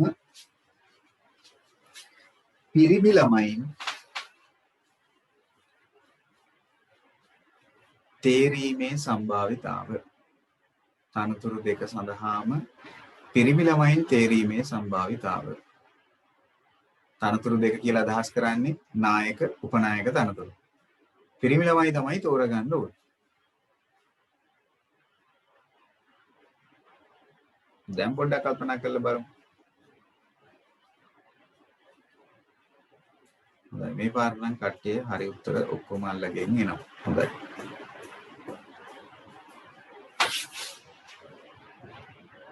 හොඳයි බෙනාර හරි.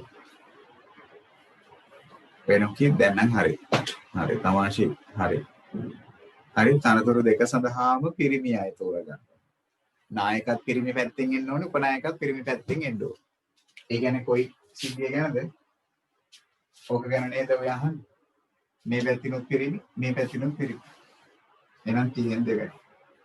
15 වෙනි එකයි නැත්තම්. රෝමාංක 4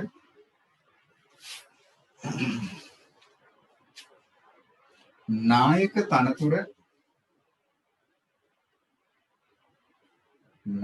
තනතුර පිරිමි ළමයෙකුටද නායක තනතුර පිරිමි ළමයෙකුටද උපනායක තනතුර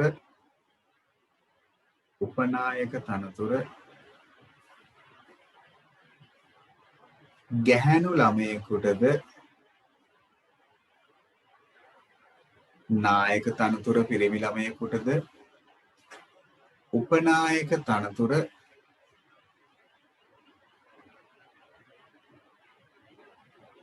ගැහැණු ළමයෙකුටද නායක තනතුර පිරිමි ළමයෙකුටද උපනායක තනතුර ගැහැණු ළමයෙකුටද ලැබීමේ සම්භාවිතාව ඔන්න දැන් නම් අපේ කට්ටිය පාරට වැටලා තියෙන්නේ හරි පාරට. හොඳයි.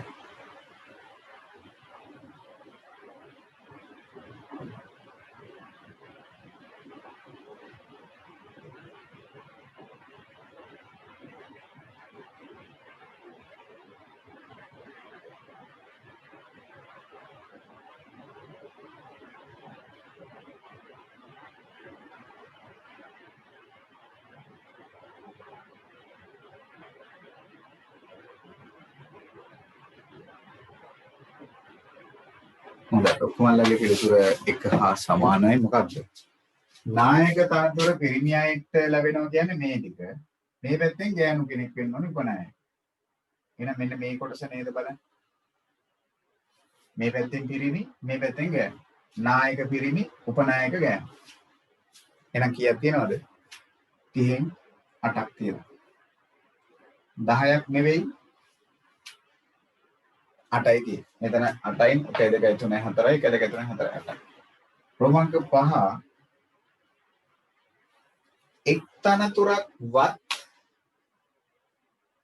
තනතුරක් වත් ඊළඟ ප්‍රශ්නේ හොඳට කල්පනා කරලා එක් තනතුරක් වත්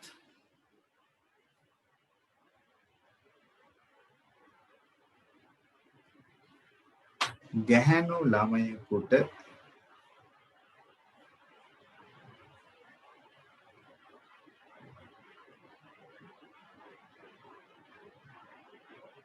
තනතුරක්වත් ගැහැණු ළමයෙකුට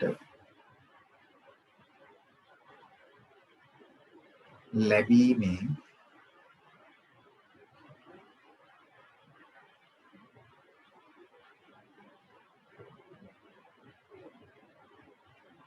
එක් තනතුරක්වත් ගැහැණු ළමයෙකුට ලැබීමේ සම්භාවිතාව සොයන්න.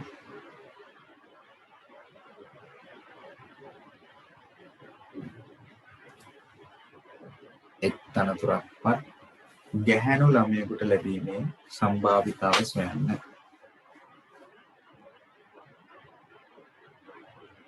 හොඳයි දැන් නම් ගොඩක් කට්ටිය හරි උත්තර ඇවිත් තියෙනවා. හොඳයි.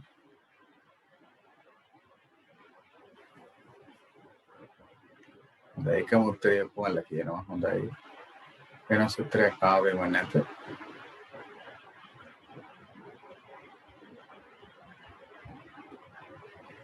හොඳයි විරමුණි. හොඳයි. සමාධි. හොඳයි.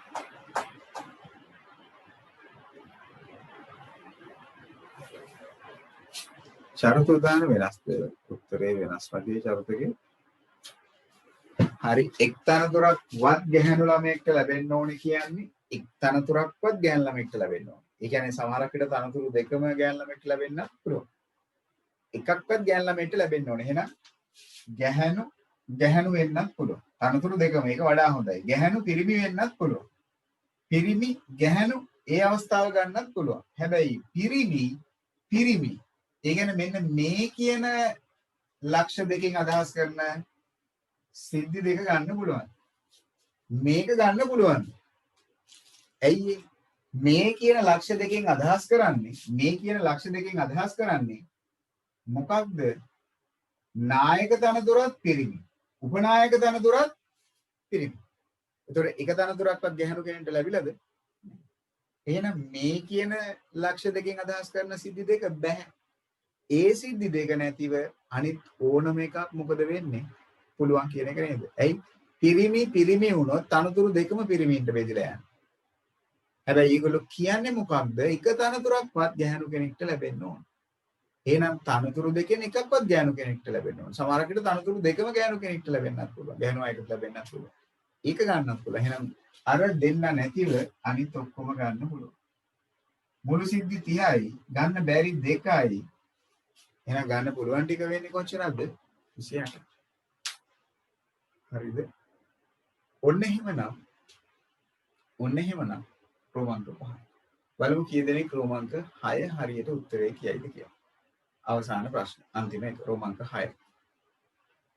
අන්තිම ප්‍රශ්න.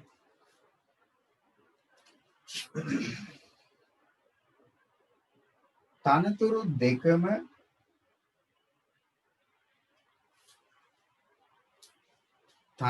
දෙකම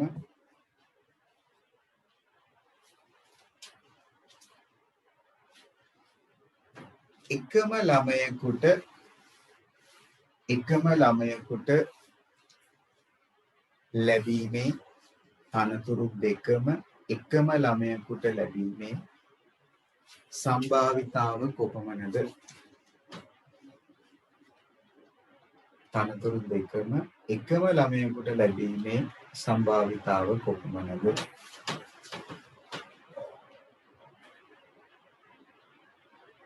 හොඳයි දැන් පෙර දෙකින් එක කට්ටිය අවධානයෙන් ඉඳලා තියෙනවා. සතුටුයි මට ඒ ගැන. වෙන කී දැන් හොඳටම අවධානයෙන් ඉඳලා තියෙනවා. සසුනි හොඳයි.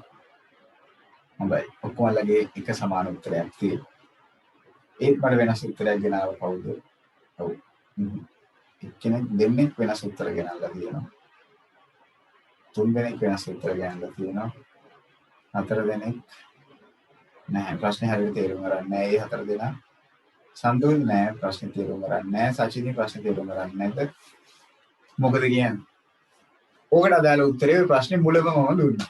මොකක්ද මම කිව්වේ? තනතුරු දෙකම එකම ළමයෙක්ට දෙන්න බෑ කිව්වා. තනතුරු දෙකම එකම ළමයෙක්ට දෙන්න බෑ කිව්වා. එහෙම කිව්වද නැද්ද? තනතුරු දෙකම එකම ළමයෙක්ට දෙන්න බෑ. එහෙනම් සම්භාවිතාවක් තියෙන්න පුළුවන්ද? සම්භාවිතාව බිඳුව. ඒ ටික නේද මේ අපි විකර්ණය ඔස්සේ හිස් කරේ. මේ ටික හිස් කරේ ඇයි? එකම ළමයාට එන්න බැරි නිසා නේද හිස් කරේ. එකම ළමයාට තනතුරු දෙකම එන්න බෑ. එකම ළමයාට තනතුරු දෙකම ලැබෙන්න බෑ. ඒ නිසා තමයි ඒක අපි හිස් කරේ. හරිද? එහෙනම් එකම තනතුර දෙන්නට මෙන්න විදියකුත් නැහැ. හරි එකම තනතුර ඒක තනතුරු දෙකම එකම ළමයාට එන්න විදියක් නැහැ අපිට කොහොමද? හරිද? ඕක තමයි ඉතින් ලක්ෂ්‍ය ප්‍රස්තාර සම්බන්ධයෙන් අපිට අර ගැටලු ආකාරවලදී ගොඩක් විට ලැබෙන්නේ විකර්ණය ඔස්සේ ඒ විකර්ණ පේළිය හිස් වෙනවා. ඊට අදාළව වෙනස් කර ඉතින් විවිධාකාරයේ ප්‍රශ්න ගොඩනගෙන්න පුළුවන්.